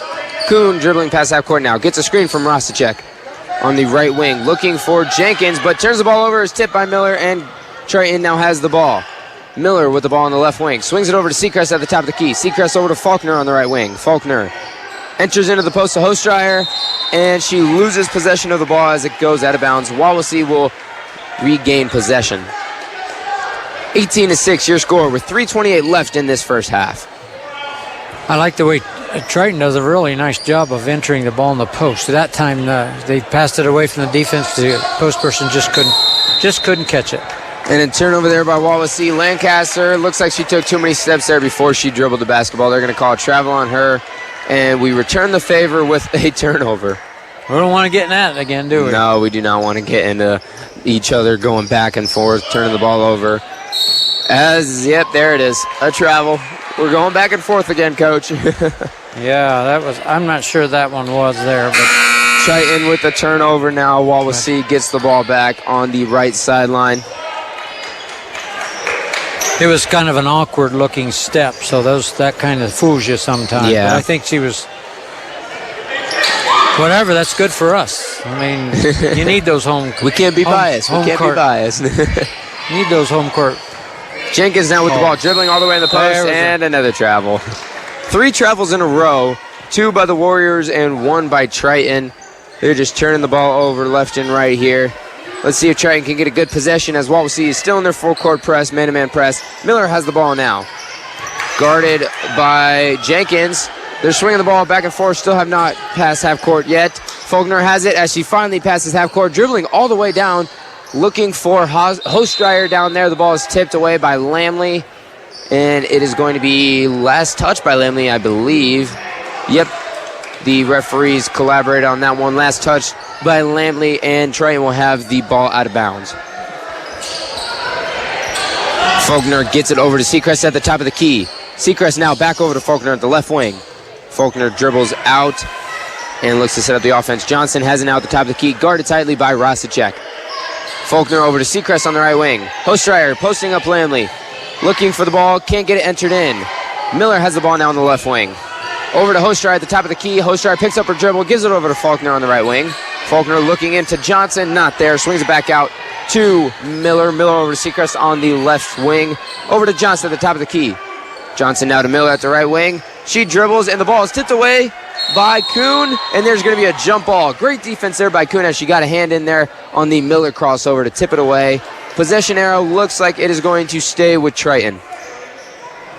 So Aubrey really got down low there when she tried to cross over in front of her, and Aubrey was able to grab a hold of it. Triton gets away with one as they get the ball back. Seacrest now has the ball, dribbles towards the middle, gets it out to Miller at the top of the key. Miller now over to Faulkner on the left wing. Faulkner now guarded tightly by Jenkins. Swings it over to Seacrest at the top of the key. Now Miller has it at the right wing. Looking to enter it in, Hostreyer swings it on to Johnson at the top of the key. Johnson gets the pass almost stolen. Ball is still tipped around, and another jump ball. I think she got her arm. Oh, they call a foul on that? I'm kind of thinking they did. Nope. It was a jump ball. Jump ball, and this time the possession arrow is headed towards Wawasee, so they will get possession. Number 20, Casey Schroeder, checks back in for the Warriors. And she checked in for Kuhn, so Schroeder will take over the primary ball handling responsibilities as she drives past Miller. Hits the ball off her leg, though, and turns it over. Faulkner with the steal. Faulkner now pushing the ball. Guarded by Jenkins. Jenkins, tight defense on her. Swings it out to Seacrest now, though. Miller has the ball, driving left all the way to the bucket. Nice. An easy layup off the mark. Lamley with the rebound. And Miller not happy with herself after that one. She realizes there's an opportunity missed. Schroeder with the ball. Tries to cross over Miller, but tips it away. Gets the ball back. Crosses half court once again. And gets called on a carry. Schroeder looking a little out of sorts there on those last 2 possessions. That last play looked like it was just like a screen, and she went she had nothing but wide open layup there. There was a screen here at the post that got them both caught up, but just wasn't able to convert on the left-hand layup. Well, she went up with her right hand on the left-hand layup, so maybe that threw her off a little bit. You never know. But Miller now has the ball, swings it over to Powell at the top of the key, who recently checked in. Faulkner with the ball at the left wing, over to Miller at the top of the key. Ball is almost stolen by Wardinger, but Seacrest regains the possession. Ball's entered in, a Hostreyer, but tipped away from Schroeder. Last touch by Wardinger, and Triton will regain possession. Well, last time I looked, it was 18-6, and that was with 4:37 to go, and we're down to a minute 2 in the quarter. Yeah, it doesn't seem like much has happened in this quarter. We haven't had a lot. More turnovers this quarter. Henry Lamley tips the ball out of bounds on the inbounds play. Triton with the ball once again. But the offensive possessions have lasted longer, too, than they did in the first quarter. Oh, my throw definitely can be attested to that. Yeah, we're going to have to get you some. something here in the second or halftime. Faulkner now with the ball. 54 seconds left in this first half of play. 18-6 your score. Powell with the ball now on the right wing. Guarded tightly by Schroeder. Almost a 5-second call, but Powell dribbles all the way in. Puts up the shot. Oh, they called a travel before. Called a travel on Powell. Wawasee will get possession now. I thought they were going to call a foul on Schroeder, and she made the shot too, so that would have been a big play for Triton late in this first half. Yep. Kuhn now with the ball, recently checked in. Guarded tightly by Miller as she drives left. Looks for Schroeder at the back door, wide open. Schroeder goes up, gets hacked, but no call. Wardinger with another offensive rebound, puts up a shot, no good. Seacrest with the ball, 25 seconds left in this first half. Ball swung over to Faulkner. Faulkner now gives it to Miller in the left corner, all the way, almost dribbles it off her own foot and out of bounds, guarded tightly by Kuhn. And a carry is called by Miller. Fantastic defense there by Aubrey Kuhn, forcing the turnover. Kuhn has just had Miller's number tonight. Let's see if we can't get the last shot here without turning it over before half here. 12 seconds left. 18-6 your score in this first half. Kuhn with the ball now. Gives it over to Schroeder on the left wing. Schroeder dribbling right. Look for a screen from Wardinger. The ball is tipped away by Faulkner. 3 seconds left. Schroeder goes up. No shot. It looks like we have a foul. That'll be a on Triton, and a 1-and-1 with 0.9 seconds left. That's right, 0.9 seconds. Casey Schroeder will be at the line shooting the 1-and-1 as Lancaster's checking in for Wardinger with 0.9 seconds left. I'm not seeing the strategy behind that one, Coach. Well, it's just you're going to go back on defense, and Wardinger already has 2 fouls, so it's just insurance. It's just by some but lucky thing that they would get a foul in the last 0.9. Why? Schroeder's free throws off the mark. The ball is tipped around, and the Warriors cannot capitalize. Well, that is halftime. Your score: Wawasee 18, Triton 6. We'll be back with more Wawasee basketball on 93.7 FM The Mix and CPG TV. Wawasee Warrior basketball on 93.7 FM The Mix and CPG TV is brought to you in part by Lake City Bank, serving Indiana with 49 offices. We are proud to support all of our Wawasee Warrior teams. Find an office online at lakecitybank.com. Wawasee Warrior basketball on 93.7 FM The Mix and Warrior TV is brought to you in part by 1950 Signs and Graphics in Cromwell. Get custom solutions to your sign needs, including banners, commercial signs, graphic designs, and vehicles. 1950 Signs and Graphics in Cromwell. On Facebook at 1950 Signs and Graphics. 574-325-0758. Wawasee Warrior basketball on 93.7 FM The Mix and CPG TV is brought to you in part by Syracuse Pizza Hut. Pizza, pasta, wings, desserts, indoor seating for the whole family, online ordering, adult beverages, and delivery in the Syracuse area. Syracuse Pizza Hut on State Road 13 in Syracuse. 574-457-8300 or online at pizzahut.com. Wawasee Warrior basketball on 93.7 FM The Mix and CPG TV is brought to you in part by Northern Lakes Realty in Syracuse. It's a seller's market and Northern Lakes Realty is growing. Realtors Vince Beasley, Jay Stewart, Jessica Van Lanningham, Marcus Moore, and Jim Lane can help with selling or purchasing a home. Northern Lakes Realty, 207 West Main Street in Uptown Syracuse. 574-457-2880 or online at nlrealtyllc.com. Welcome back to the Hardwood TP, ladies and gentlemen. If you are just joining us, it is halftime here at the Hardwood TP between Wawasee and Triton. The score is 18-6 in favor of Wawasee, and that first quarter really was honestly the main part of the scoring. That second quarter was a little rough, pretty sloppy basketball by both teams, a lot of turnovers. But here we are at halftime. Wawasee has the lead like they wanted, and they have so far accomplished their goal and really controlled the pace of the game. Well, as I look at what we're doing, our free throws have been outstanding. We shot 80% from the free throw line the first half. We shot 4 or 5. I know that's not that much, but still shooting 80% for the free throw. They haven't been to the free throw line at all. So that's been 4 points for us. But in that second quarter, there's a number of things that have happened. Wanamaker, their best player, got her second foul, and so Coach sat her for most of the second quarter. We weren't able to take advantage of that and extend the lead even more. Well, we got a quick 9-0 run at the beginning, and that's basically where we're at, and we've kind of just maintained that.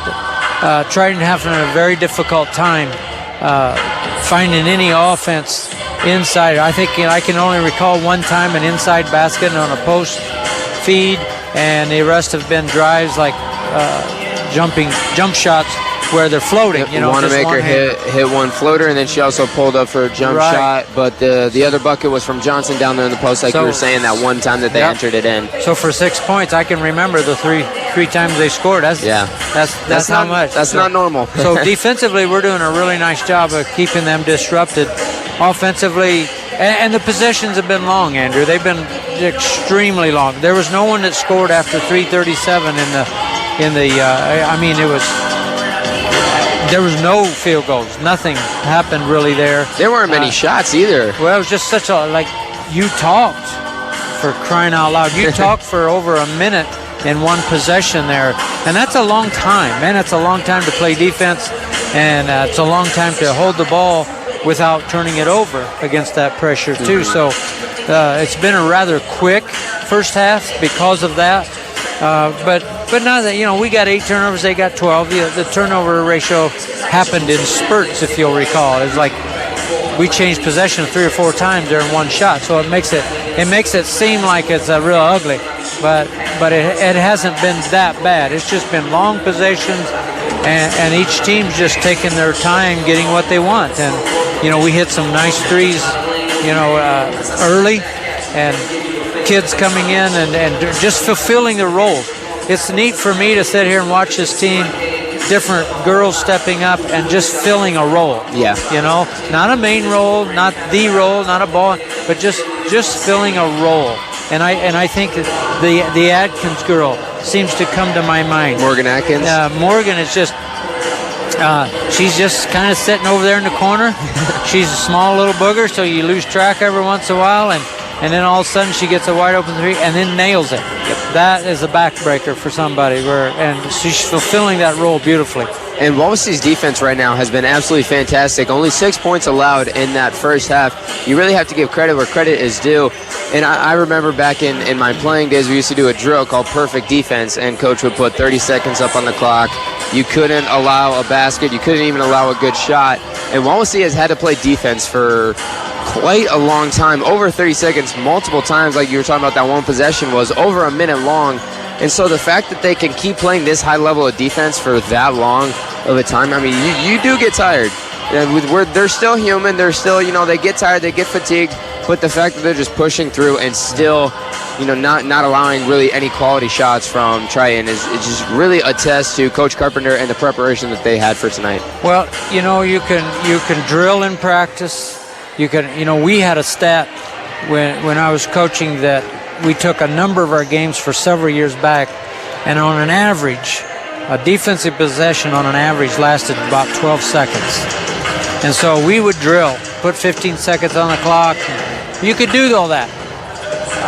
But when you have to come into a game and play a minute or so defense at a time, that tests your mental capacity to really focus and concentrate. And that is probably better than anything you can do in practice, because that is what's going to help in the games to come when they start counting big time. Yep. Well, we are going to take a quick break. When we return, we will give you our thoughts on this upcoming half of basketball. We are very excited for it. If it's anything like the first half, it's going to be a good one. Stay tuned for more Wawasee Warrior basketball on 93.7 FM The Mix and CPG TV. Wawasee Warrior basketball on 93.7 FM The Mix and CPG TV is brought to you in part by Loyal Plumbing in Syracuse. Whether your home or business needs plumbing, heating, cooling, well, or septic services, Loyal Plumbing's trained experts can help. Go Warriors! Loyal Plumbing, 574-658-4134.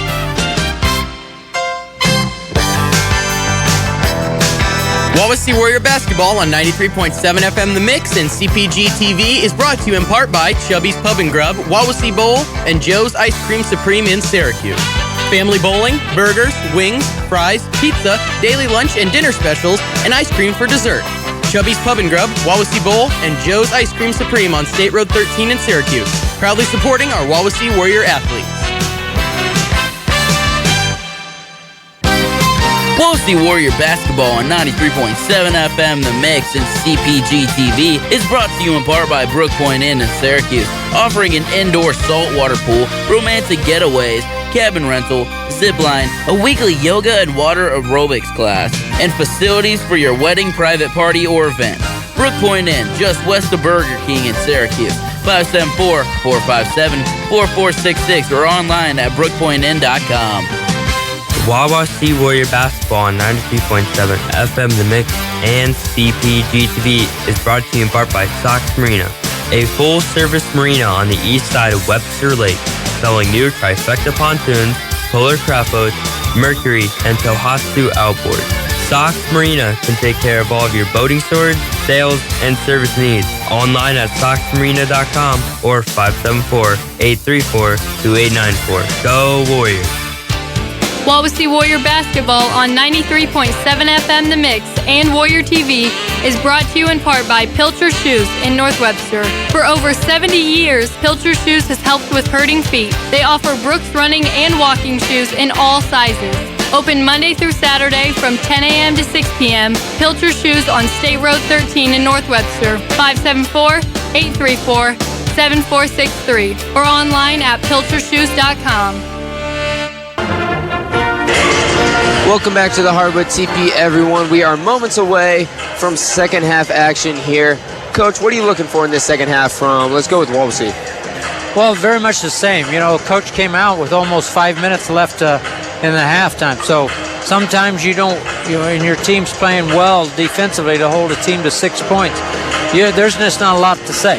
Yeah. And so you just keep them warmed up. You don't even want them to let's sit there and cool off. So you send them out early. Whereas Triton, they were in there. They just came out with a minute 30. So they evidently have a lot to talk about. So I think a lot of the same at the beginning. Wanamaker's back in now. She has 3 fouls to play with. So we'll just see if we can maintain that defensive intensity like you had mentioned before. We can play defense for long periods of time. In the game right now for Wawasee is number 23, Aubrey Kuhn, number 20, Casey Schroeder, 14, Henry Landley, 12, Rosicek, and 30, Wardinger. As Triton starts off this second half with the ball and is quickly swarmed by the Wawasee defenders. Ball is tipped away by Rosicek. Miller regains possession for Triton. Groves has it now on the left wing. Swings it over to Miller at the top of the key. Miller now on to Wanamaker at the right wing, who is setting up the offense. Gives it over to Seacrest at the top of the key, guarded tightly by Wardinger. Seacrest now over to Wanamaker on the right wing. Wanamaker guarded once again by Henry Limley, who did such a nice job on her in the first half. Wanamaker back out to Miller. Miller driving towards the middle. Kicks it out to Seacrest. Seacrest passes up the shot. Swings it on to Miller at the top of the key. Miller now over to Wanamaker on the right wing. 40 seconds we played defense. Wanamaker now up to Seacrest at the top of the key. Miller has it now once again on the right wing. Looks to pass the ball to Wanamaker, but there was no one there as Wanamaker was moving and turns the ball over. Wawasee now has the ball, and like you were saying, a long possession there with no result, nothing to show for it at the end there. Yeah, it was 48 seconds we played in that defense, and she just got in there with a bunch of people and tried to make a pass when it really wasn't there. Schroeder now has the ball, guarded by Groves. Passes it on to Kuhn. Kuhn over to Landley on the left wing. Landley looking inside, dribbles, gets it back out to Kuhn. Kuhn pulls up for 3 on the left wing, off the mark, offensive rebound by Rosicek, who puts up the right-handed layup and is good. Rosicek just finds herself at the right place at the right time. Takes a dribble and puts it in for 2. Miller has the ball now going all the way on the fast break as Wawasee was pressing. It looked like it was about to be a block by Rosicek, but a foul is called by Rosicek, and she does not agree with that one. I don't think Coach was real happy with that possession. We kind of was lolly. After good play by Cabrera and getting an offensive rebound, we kind of took our time getting back, and they literally dribbed the full length of the court for 2 free throws. She makes the first one. Miller does hit the first of 2 free throws. 20-7 your score. 6:38 left in this third quarter. Miller hits the second free throw, making the score 20-8 in favor of Wawasee. Kuhn now has the ball, and it looks like Triton's going back down into the 3-2 zone. First time we have seen this since early in the second quarter. Lamley has the ball now, gets it into Wardinger in the coffin corner, and she gets the ball back though. Wardinger puts the shot up, and a foul is called. Looks like that one's going to be on Seacrest. She got lucky there. She got down into that coffin corner. The ball was tipped and almost thrown away, but she got it back. Yeah, she just made a play, just went to the basket, and when in doubt, go to the basket. Yep. Good things happen for her there. 2 free throws. Wardinger at the line now, does a routine. The shot is up and good. Wardinger is 3 for 3 from the line so far tonight. Wardinger now setting up for her second attempt. Going through her routine, the shot is up, and once again, good. 22-8 in favor of Wawasee with 6:23 left in this third quarter. Full court pressure is on by Wawasee as Miller easily breaks it, dribbling all the way down, kicks it back out now to Wanamaker. Back to Miller at the top of the key. Wanamaker with the ball deep on the right wing. Gives over to Seacrest at the top of the key. Wardinger went for the steal, did not get it. Powell now right-handed layup, and it's good. Kuhn now bringing up the ball for the Warriors. 3-2 zone, or did they drop back into man? They might have dropped back into man. Looks like Triton is now in a man-to-man defense. Rosicek with the ball now at the top of the key. Gives it over to Kuhn at the right wing, who dribbles left. Swings it on to Lamley. Lamley with the shot in the lane, off the mark. And it looks like the ball was tipped out on Triton. Wawasee will gain possession. Lamley there actually had a wide-open Schroeder on the left baseline for 3. As Schroeder now backs down, her girl gets in front of her and puts up the easy layup. 24-10 in favor of Wawasee. That was just a really nice play in case she just sealed her person. Miller now bringing the ball once again past this Wawasee press. Kicks it back out to Seacrest at the top of the key. Seacrest over to Wanamaker at the right wing. Miller now has the ball. 5:28 left in this third quarter. 24-10 in favor of Wawasee. Seacrest with the ball down low, and it looks like she's going to be fouled by Lamley. A great entry pass by number 10, Delaney Groves. Seacrest going up, and Lamley just getting there a smidge too late on the help side as she fouls Seacrest and sends her to the line. Yeah, that was one of the things you do with entry passes like that. It's a lob. Is you got to put more pressure on the ball so they can't see that. Otherwise, a wide open pass, they can kind of pick you apart that way. Seacrest misses the first of 2 free throws off the front of the iron. The second one is up and good. 24-11 in favor of Wawasee. 5:28 left in this third quarter. Schroeder has the ball now on the right wing. Over to Kuhn. Rosicek now on the left wing. Dribbles right. Kicks it out to Schroeder on the right baseline. The 3 is up and off the mark. Just a little bit too much mustard on that. Lamley gets the rebound, however. Swings it over to Kuhn. Kuhn goes up for the shot and gets fouled. Is heading to the free throw line for 2 free throws. That's nice, really nice pass by Hannah Marie. She got the offensive rebound. Looked like they were going to get it, but just hustle got it for us. She had 2 people and kicked it over to the other side to Aubrey, our biggest person out there. Oh, yeah. Kuhn now going through a routine and hits the first of 2 free throws. And Aubrey Kuhn is actually one of the smallest players on Wawasee's roster, but does not play like it. Gets in there, gets a lot of rebounds. Oh, she's not afraid to. She's a gritty little young lady. Kuhn's second shot is up, off the front of the iron, rolls around, and falls out. Triton now hit the ball. Miller pushing it. Gives it over to Groves on the right baseline. Up to Wanamaker at the top of the key. Wanamaker over to Miller at the left wing. Miller pressured hard by Kuhn. Kuhn with the steal, tips it away on a fast break all by herself. Right-handed layup is up, and she gets fouled hard by Groves as Kuhn goes to the ground and will be up to the free throw line once again. And just like earlier, Kuhn has still harassed Miller when she has the ball. Just crazy on-ball defense. Yeah, it's kind of there was some switching going on, so really it's a mismatch with height-wise. But Aubrey again recognizing that a bigger person not able to handle the ball maybe as well as a guard, and she picked her clean. Kuhn misses the first of 2 free throws. She prepares for her second free throw as we have substitution. Hannah Lancaster comes in for Cabria Rosicek. Kuhn's second free throw is up and good. 26-11 in favor of Wawasee as they are still in this full court press. Miller now with the ball, guarded by Lamley. Swings it over to Seacrest. Now Wanamaker has it as she finally passes half court, guarded by Lamley. Seacrest drives right. Still has the ball. Finds Groves, but tipped away by Schroeder, and Schroeder with the steal. Schroeder on the fast break now. Spin move, goes up and gets fouled by Groves. A really nice move there by Casey Schroeder. It looked like she didn't have an angle to the basket, but that spin move really got her open, as it looks like we have a Triton player down. It looks like that is Groves. Teammates help her up to her feet. Looks like she might have got hit in the head on that spin move by Schroeder. There's Chelsea Johnson checks in for Groves. Chelsea Johnson checks in. It looks like Groves is going to be okay as she walks to the bench under her own power. Of course, she's going to be checked by the trainer just to make sure. But Schroeder now at the line, shooting the first of 2 free throws. And wow, that was a really nice shot. Nothing but net. Yeah, she came down on the right side and then slowed up like she wasn't going to, and then done a little spoon move and got fouled. So we're going to get 2 more here. Schroeder goes up, and the second free throw is cashed too. Schroeder both nothing but net on her 2 free throws. 28-11 in favor of Wawasee. 4:26 left in this third quarter. Pressure is on by Wawasee. Miller has it now. Wanamaker over to Seacrest. Seacrest finally passes half court, dribbling all the way. And they call a foul on Wardinger. They got her on the third one there. Honestly, I feel like that one could have gone either way. The angle that we have, Seacrest had her arm out pretty far. When she took off, she grabbed her 3 or 4 times, and then I think he said, I better call something. That's all right. Sometimes you get away from him. Johnson now with the layup on the out-of-bounds play and is good off the glass. 28-13 in favor of Wawasee. Kuhn now with the ball. Finds Lancaster on the left wing. Lancaster back over to Kuhn. 3-2 zone once again from Triton. Kuhn dribbling towards the middle. Kicks it out to Schroeder. Schroeder over to Lancaster. Lancaster all the way towards the paint. Gets it out to Kuhn. Kuhn finds Schroeder on the left baseline for the 3. In and out, off the mark as Johnson gets the ball, but is fouled by Schroeder. And on that 3-2 zone, something interesting.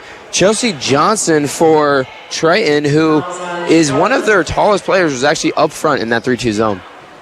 Well, that's on a 3-2, the best way to do it is to put your tallest player at the top. It makes your guards really difficult to pass over the top of her. Triton now with the ball being guarded full court once again by Wawasee, swinging it around. Seacrest passes half court, but picks up her dribble. Guarded tightly by Adkins.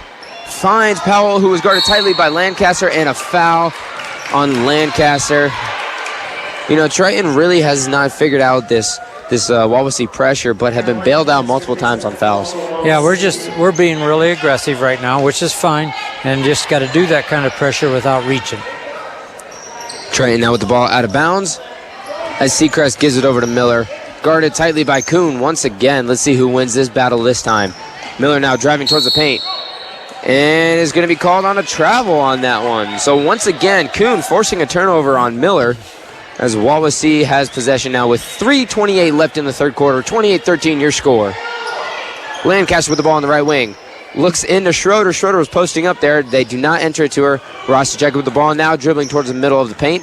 Gives it over to Lancaster. Lancaster back out to Rosicek on the right wing. Rosicek dribbling middle. Finds Schroeder at the right baseline. Gives it back out to Kuhn. Kuhn now dribbling towards the middle of the paint. Gives it over to Atkins in the right baseline. Atkins looking to enter it in. It's Schroeder. Schroeder with the post move off the mark. Rebound to Miller of Triton. And Triton guarded full court press now by Kuhn as she gives up the ball to Seacrest, who is guarded by Atkins. Seacrest with a nice crossover move over to Johnson. Johnson with the 11-footer off the mark. Ball is tipped around, and the referee is going to call that last touch on Powell of Triton, and Wawasee will take possession. Henry Lamley checking in for Casey Schroeder for the Warriors.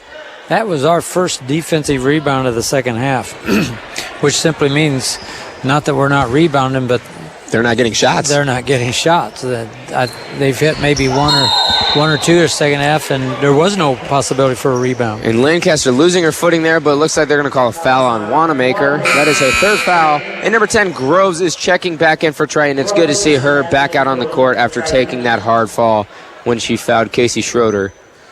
We've just taken Wanamaker, their best offensive player. We've really just done a really nice job. Hannah Marie Lamley taking her on and not really had much help. She's not helping on anybody, and she's only Wanamaker's only had 2 points up to this point. Kuhn now made a really nice move to the basket, put up the right-handed layup just off the mark. Seacrest now has the ball with Triton, pushing it up the floor. Seacrest finds Wanamaker. Wanamaker dribbling towards the paint, guarded tightly by Lamley. Nowhere to go. Swings it out to Johnson at the top of the key. Johnson over to Seacrest at the left wing. Seacrest up to Wanamaker with a quick three at the top of the key, off the mark. Offensive rebound by Powell. Powell up for the shot, off the mark, and fouls Henry Lamley as Lamley grabs a defensive board.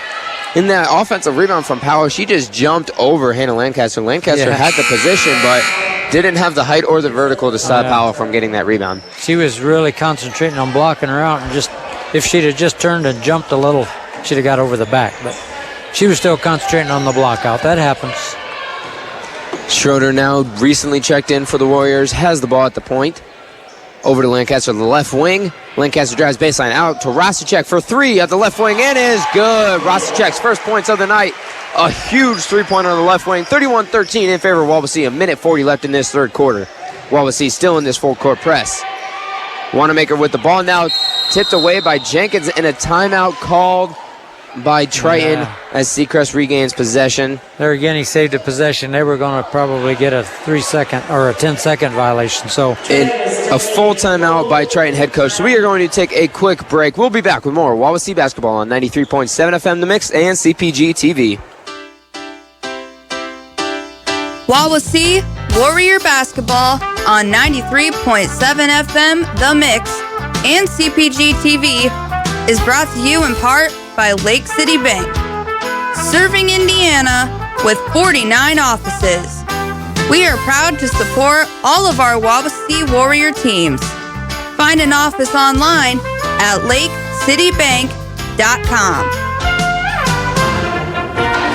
Welcome back, ladies and gentlemen. It is a minute and 33 seconds left in this third quarter. Your score, 31-13 in favor of Wawasee. Wawasee has really just controlled this third quarter so far. yeah, they've done a nice job defensively, and maybe just got a little too enthusiastic with some reaches, but nevertheless, the defensive effort has just really been good. And I've been impressed with our patience on offense tonight too. We've had a lot of possessions where we've passed and not turned the ball over. I don't have us for any turnovers yet this second half, so it's been really good on both ends of the floor. Wawasee still in this press, but looks like they're backing off a little bit. Miller with the ball as she passes half court, guarded by Lancaster. Now over to Wanamaker, guarded tightly by Lamley. It looks like Wawasee is in a 3-2 zone now. I think we just switched. And Seacrest has the ball, dribbling right towards the corner. Wanamaker now has it and swings it into Johnson, who I think there's going to be a foul called on number 12, Kabri Rosicek. And I thought we were in a 3-2 zone, but then I also saw Henry Lamley come all the way down over to the baseline. Yep, that's the top. She plays on top of our 1-2-2 or a 3-2, so that top person comes clear down to the post to cover that. So Wanamaker now has the ball over to Groves on the left baseline. Looks like we're back in the man. Seacrest has it now, gives it over to Wanamaker on the left baseline. The three is up and good. Wanamaker finally finds the bottom of the net once again. She has 5 points on the night. 52 seconds left in this third quarter. 31-16 in favor of Wawasee. Lamley now with the ball in the middle of the paint. Finds Lancaster at the right baseline. Lancaster drives middle, gets it into Lamley. Lamley goes up with the shot and is good. Fights through the contact and puts it in for two. I think they're extending their pressure a little bit, and which leaves a lot of gaps now. Miller with the ball now. Guarded tightly by Schroeder. Miller picks up her dribble towards the half-court line. Wanamaker now has it on the right wing. Wanamaker driving right, gets it into the post to Seacrest. Seacrest with the right-handed layup, up and good. Schroeder just a little too late there on the help side. 16 seconds left in this third quarter. 33-18 your score in favor of Wawasee. Schroeder with the ball, guarded tightly by Miller. Gives it over to Jenkins now. 8 seconds left. Schroeder has the ball on the right wing. Gives it over to Lancaster. 5 seconds left. Lancaster looking. Finds Schroeder. Schroeder over to Rosicek. Rosicek, 1 second left. Puts up the shot. Off the mark.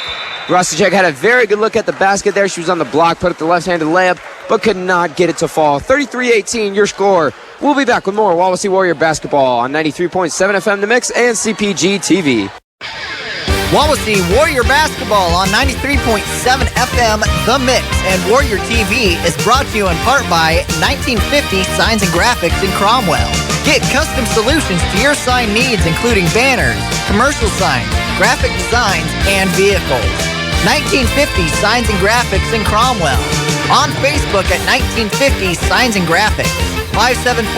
574-325-0758. Wawasee Warrior Basketball on 93.7 FM The Mix and CPG TV is brought to you in part by Syracuse Pizza Hut.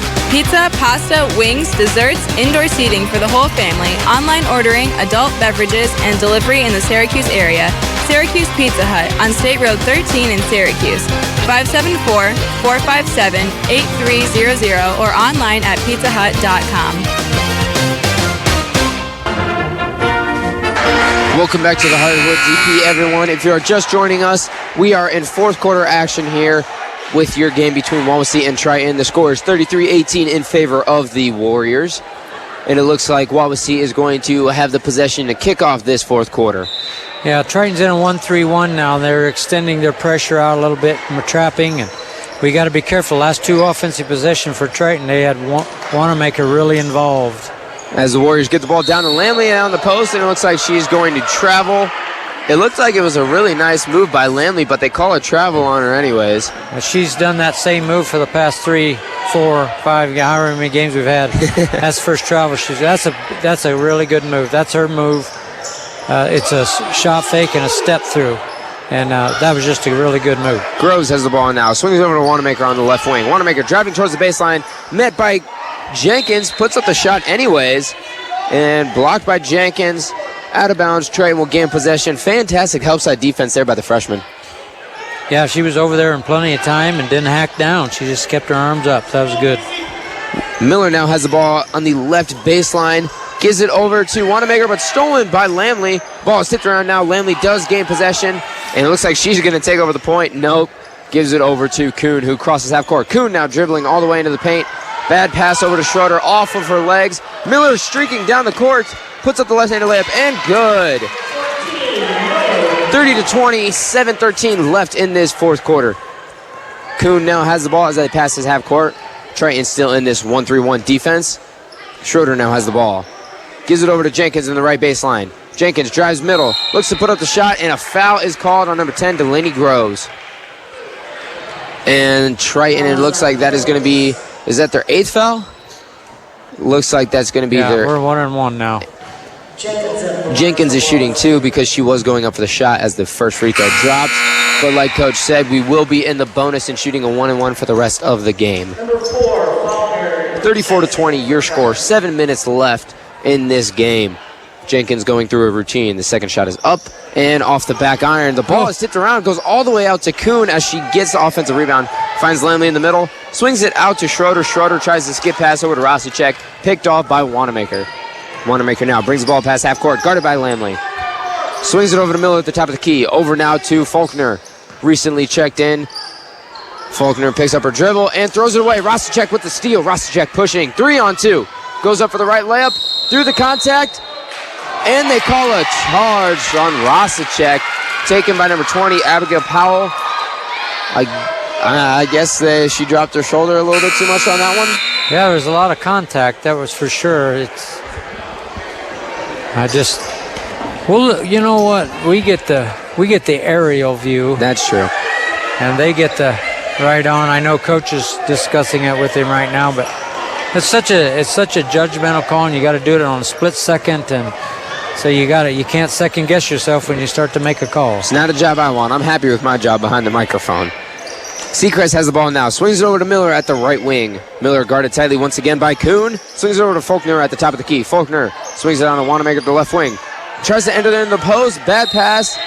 Tipped away, and it looks like it's going to be last touch by Wardinger. Triton will regain possession. Faulkner is going to have the ball on the out-of-bounds play as Triton sets up a play. Seacrest gets a screen on Wanamaker. Seals her girl off. Faulkner can't hit her, though. Gives it to Miller. Miller driving towards the middle of the paint. Swings it out to Faulkner at the left 3 wing. Off the mark. Kuhn now with the rebound and pushing it for the Warriors. Looking, she missed a wide open Jenkins down in the corner. Finds her now, though. Jenkins trying to dribble through 2 players. The ball is tipped. And on the ground, there's a fight for it between Wanamaker and Lamley.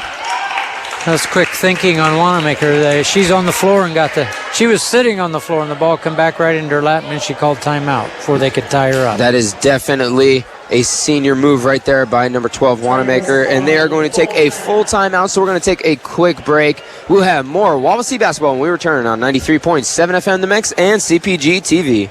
Wawasee Warrior Basketball on 93.7 FM The Mix and CPG TV is brought to you in part by Northern Lakes Realty in Syracuse. It's a seller's market and Northern Lakes Realty is growing. Realtors Vince Beasley, Jay Stewart, Jessica Van Lanningham, Marcus Moore, and Jim Lane can help with selling or purchasing a home.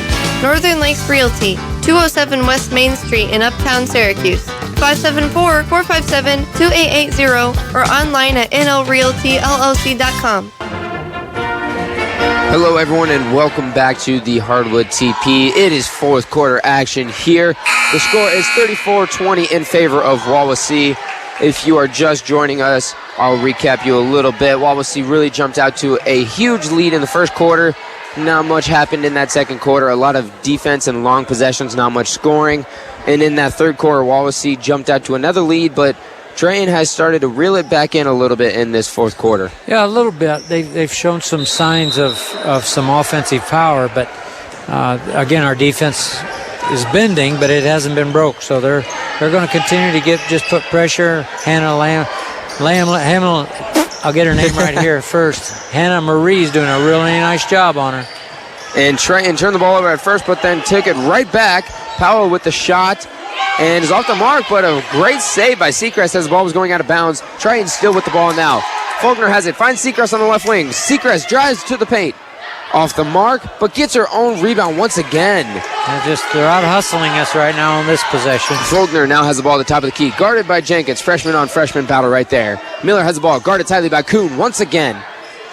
Miller finds Powell. Powell over to Wanamaker on the left wing. Wanamaker looking to find the streaking Miller, but could not get it to her. Gets it to her now on the right wing. Miller driving all the way to the paint. No help side. And it looks like the ball is going to be tipped out off of Jenkins. Triton will regain possession. 5 minutes. We're up 14. So, this is the fourth time they've had a chance on this possession down here offensively. Fourth time meaning it's been knocked out or an offensive rebound and a reset.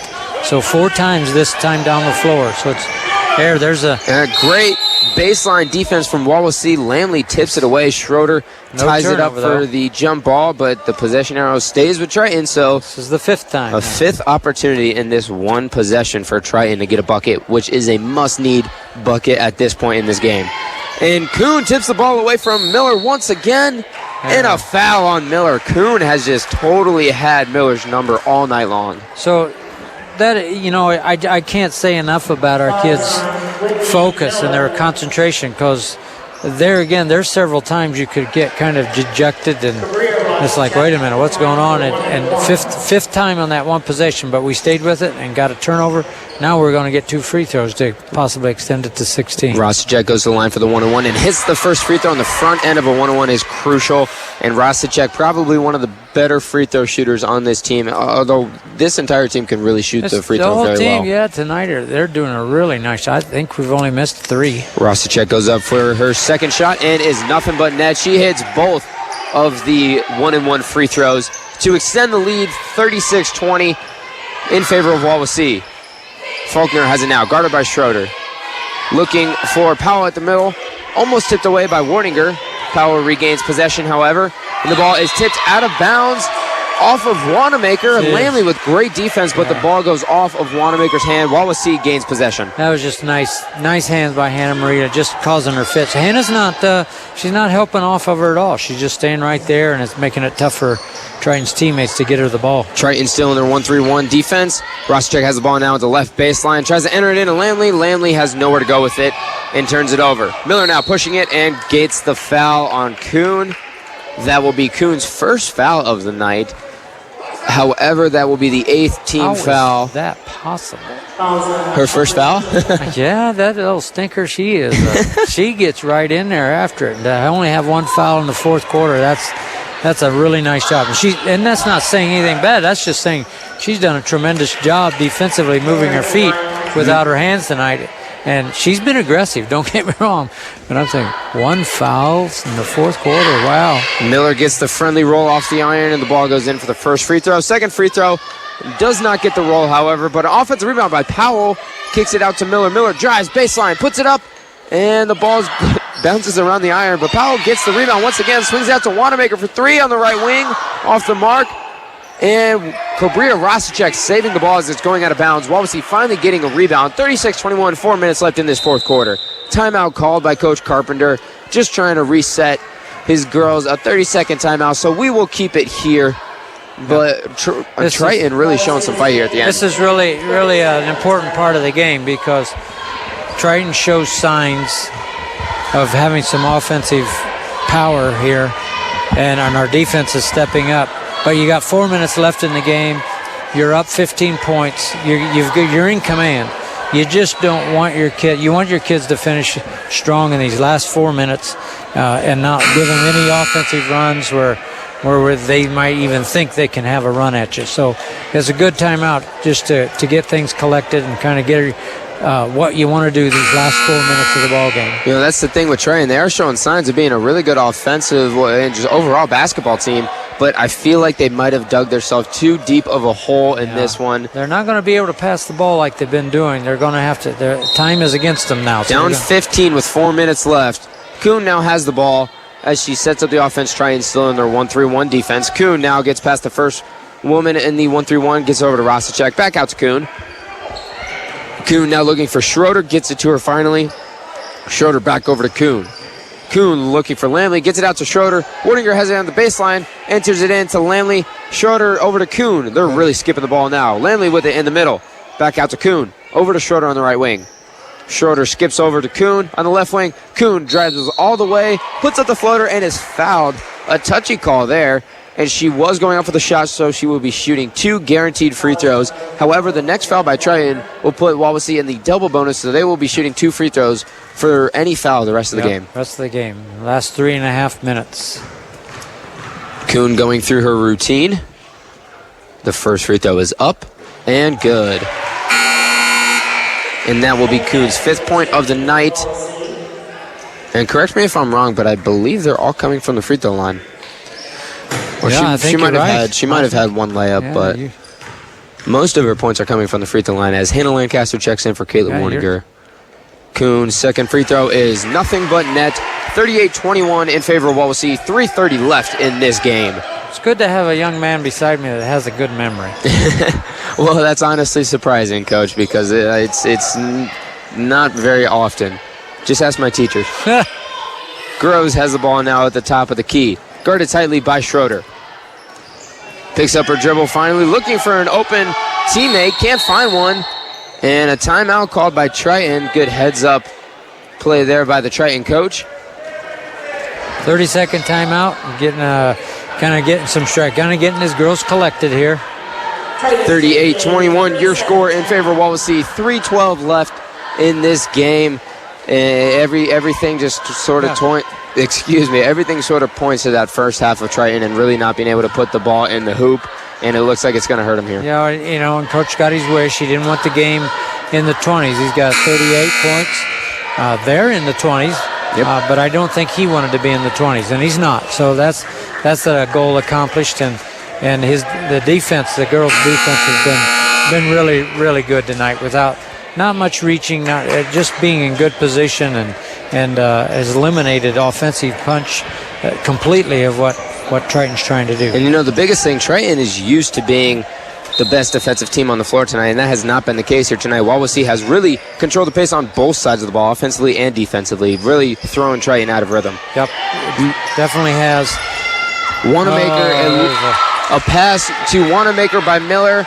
Miller cannot corral the pass, so it goes out of bounds. Wawasee will take over possession as Triton is now in a full court press. Well, and again, I can't say enough about Hannah's defense on Wanamaker because she's only made 2 shots, a 3 and a 2-pointer. Lamley now has the ball down at the post, and they call a travel on her before she gets a shot up.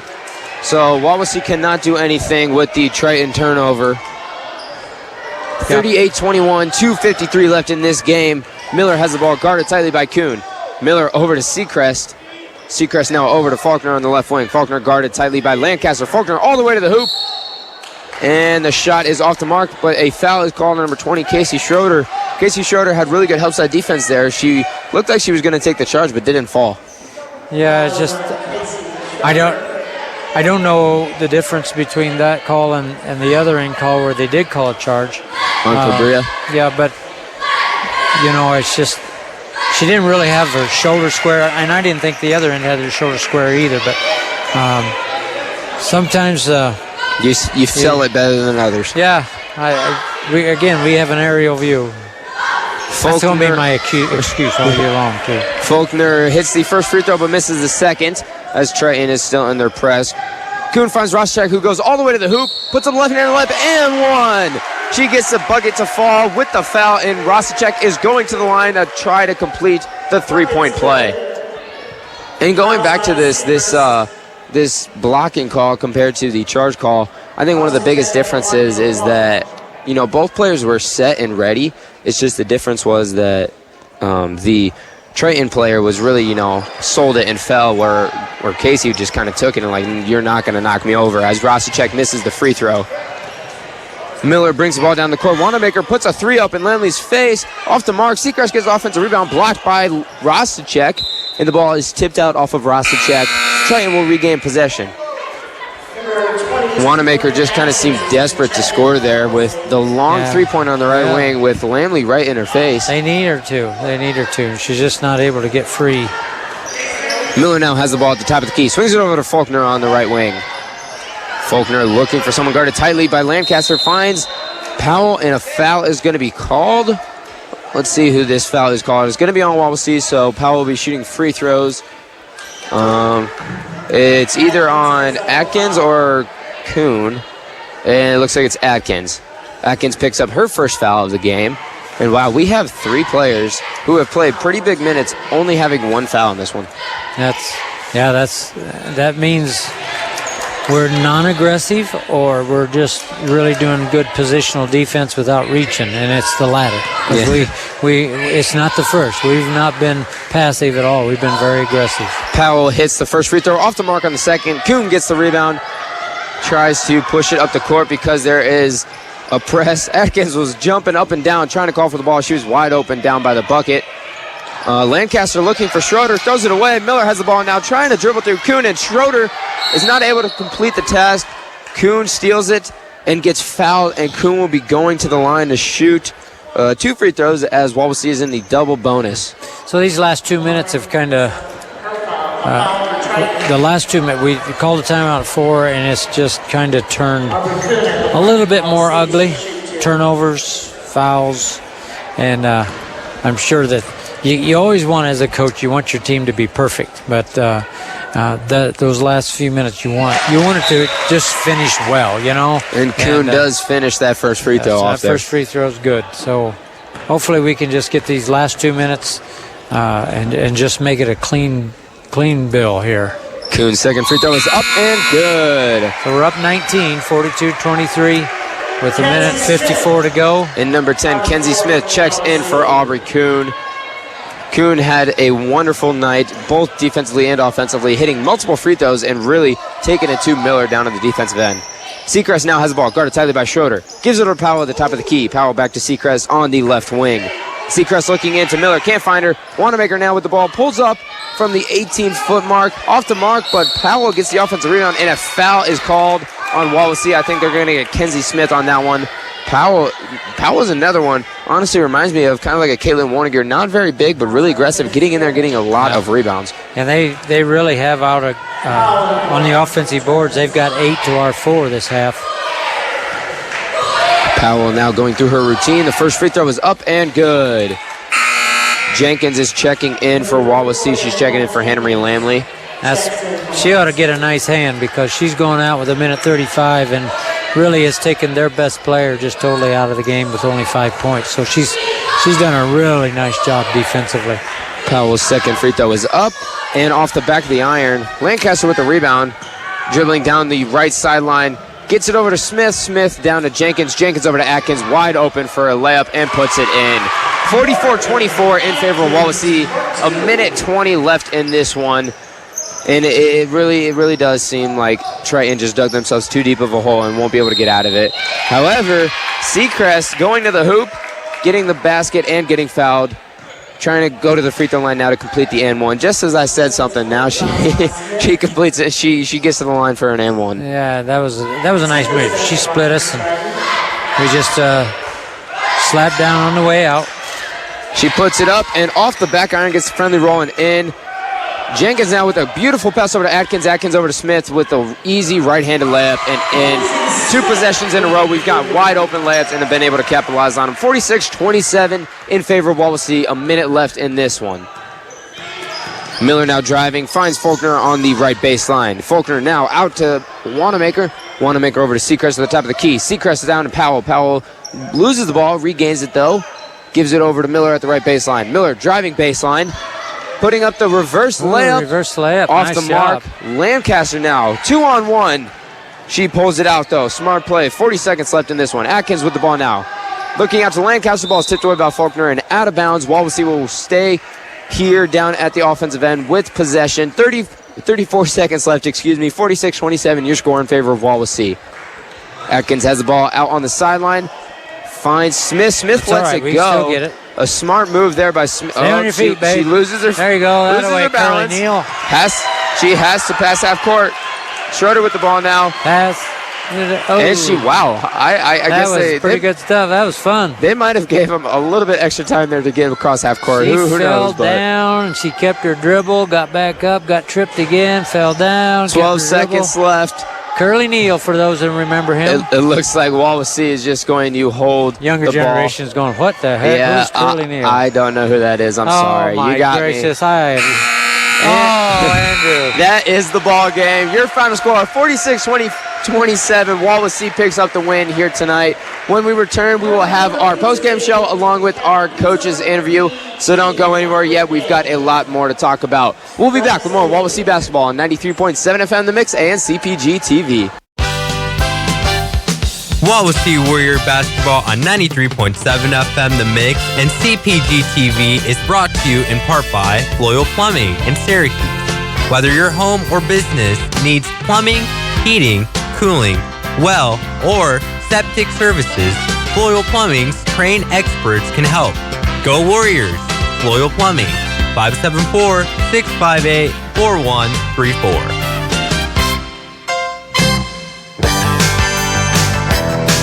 Wawasee Warrior basketball on 93.7 FM The Mix and CPG TV is brought to you in part by Chubby's Pub and Grub, Wawasee Bowl, and Joe's Ice Cream Supreme in Syracuse. Family bowling, burgers, wings, fries, pizza, daily lunch and dinner specials, and ice cream for dessert. Chubby's Pub and Grub, Wawasee Bowl, and Joe's Ice Cream Supreme on State Road 13 in Syracuse. Proudly supporting our Wawasee Warrior athletes.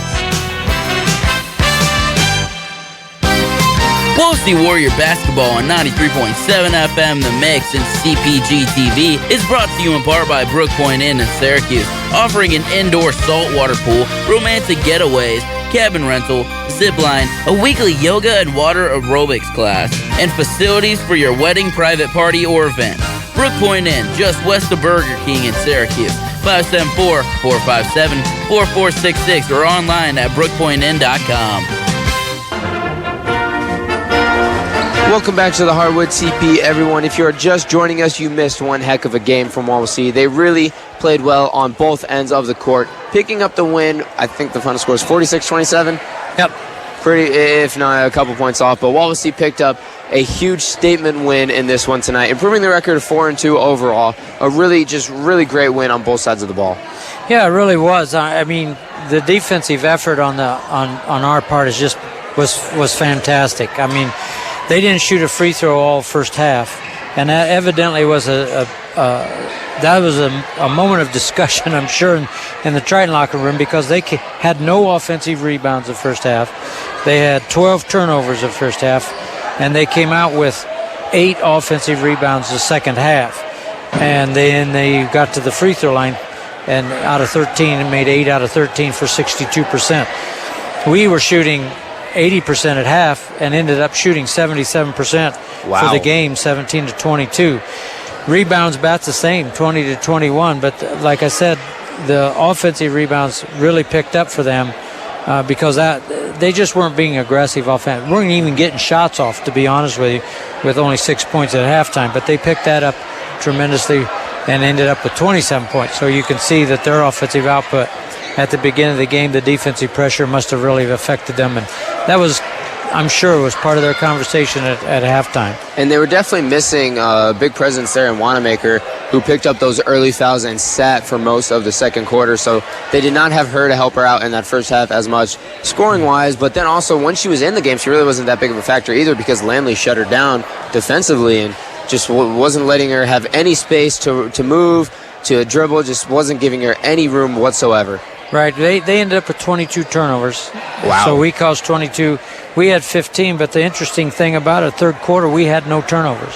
We Really? didn't turn the ball over at all. We turned it over 7 times the fourth to give us our 15. So it went in spurts for us, but the defense did a really nice job, and we hit some nice shots early, and I just was impressed offensively with the patience that we had and got what we wanted, and I was impressed with our defensive pressure and not giving them second and third shots, especially the first half.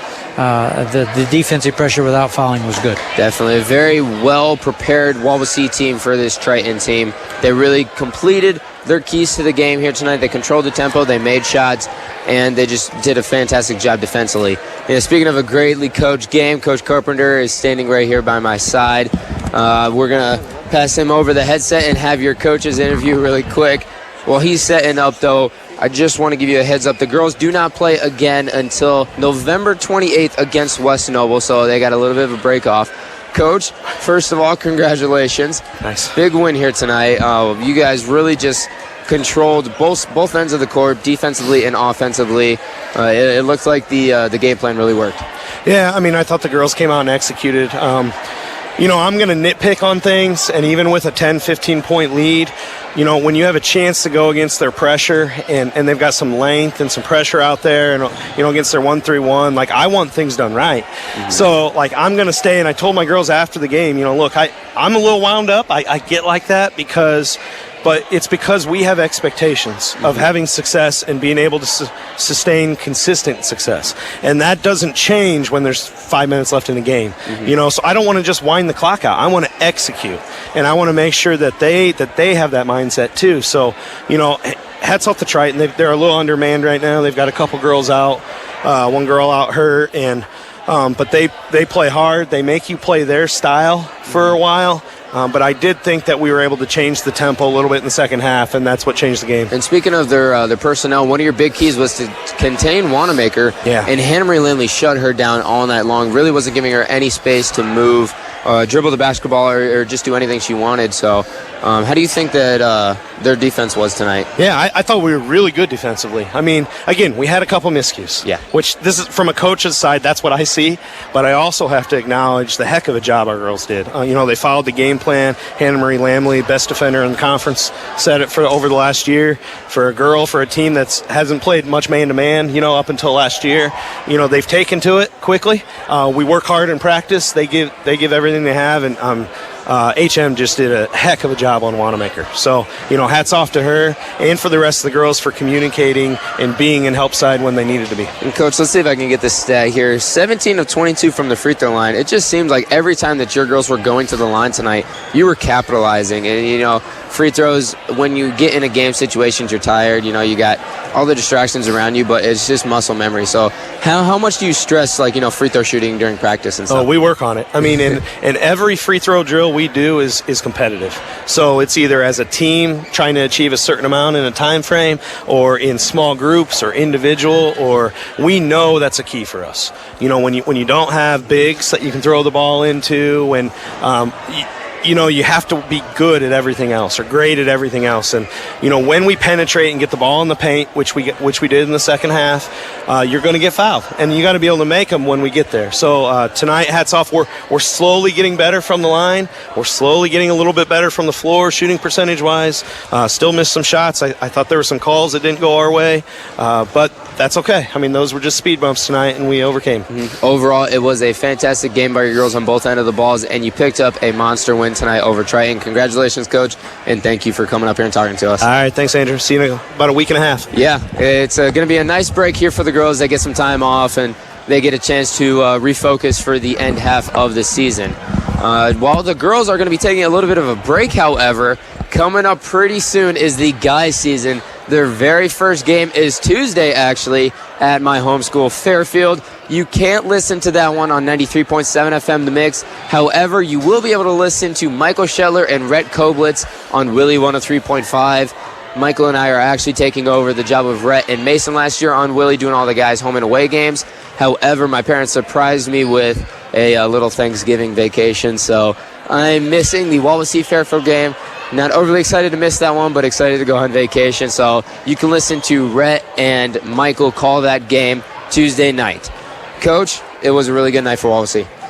It was another good night. Yep, you're learning things all along. You're being trained on the job, so to speak, and still getting the W out of it. And you're not having to learn. And sometimes when you have that loss, the learning comes a little quicker, but you're able to learn and still be happy with a W. So that has really been good for us in these past few games. And each game, I think we've seen a little bit of improvement each time on different strengths that these girls have. So they're just about ready. They have to be when it gets ready for the NLC games. And so it'll be good. The next time we'll hear about it is the West Noble game. Yep. And that'll be an interesting. West Noble's on a pretty good roll. They got some really good players over there, so that'll be our next big test.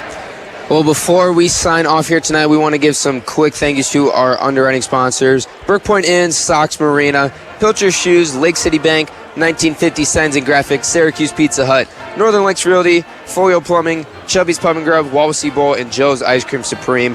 Obviously, you can tell by that long list, we have a lot of support, so we want to say thank you so much for supporting our program and for allowing us to do what we do. Also, we want to give a thank you to everyone working behind the stage here tonight to make Coach Zolman and myself look so good up here. I want to give a thank you to Chris Rogers. Speak for yourself, man. You can't do so much with this. You're just correcting me all night long here tonight. We want to thank Chris Rogers, Ben Huffman, Bob Huffman, and Phil Huffman. The Huffman guys really stepped up tonight, as Wawasee also had their fall play tonight. So no Mr. Van Loo, but we had plenty of help down there. From Coach Zolman, I'm Andrew Mamone. Thank you for listening, and have a great night, everyone.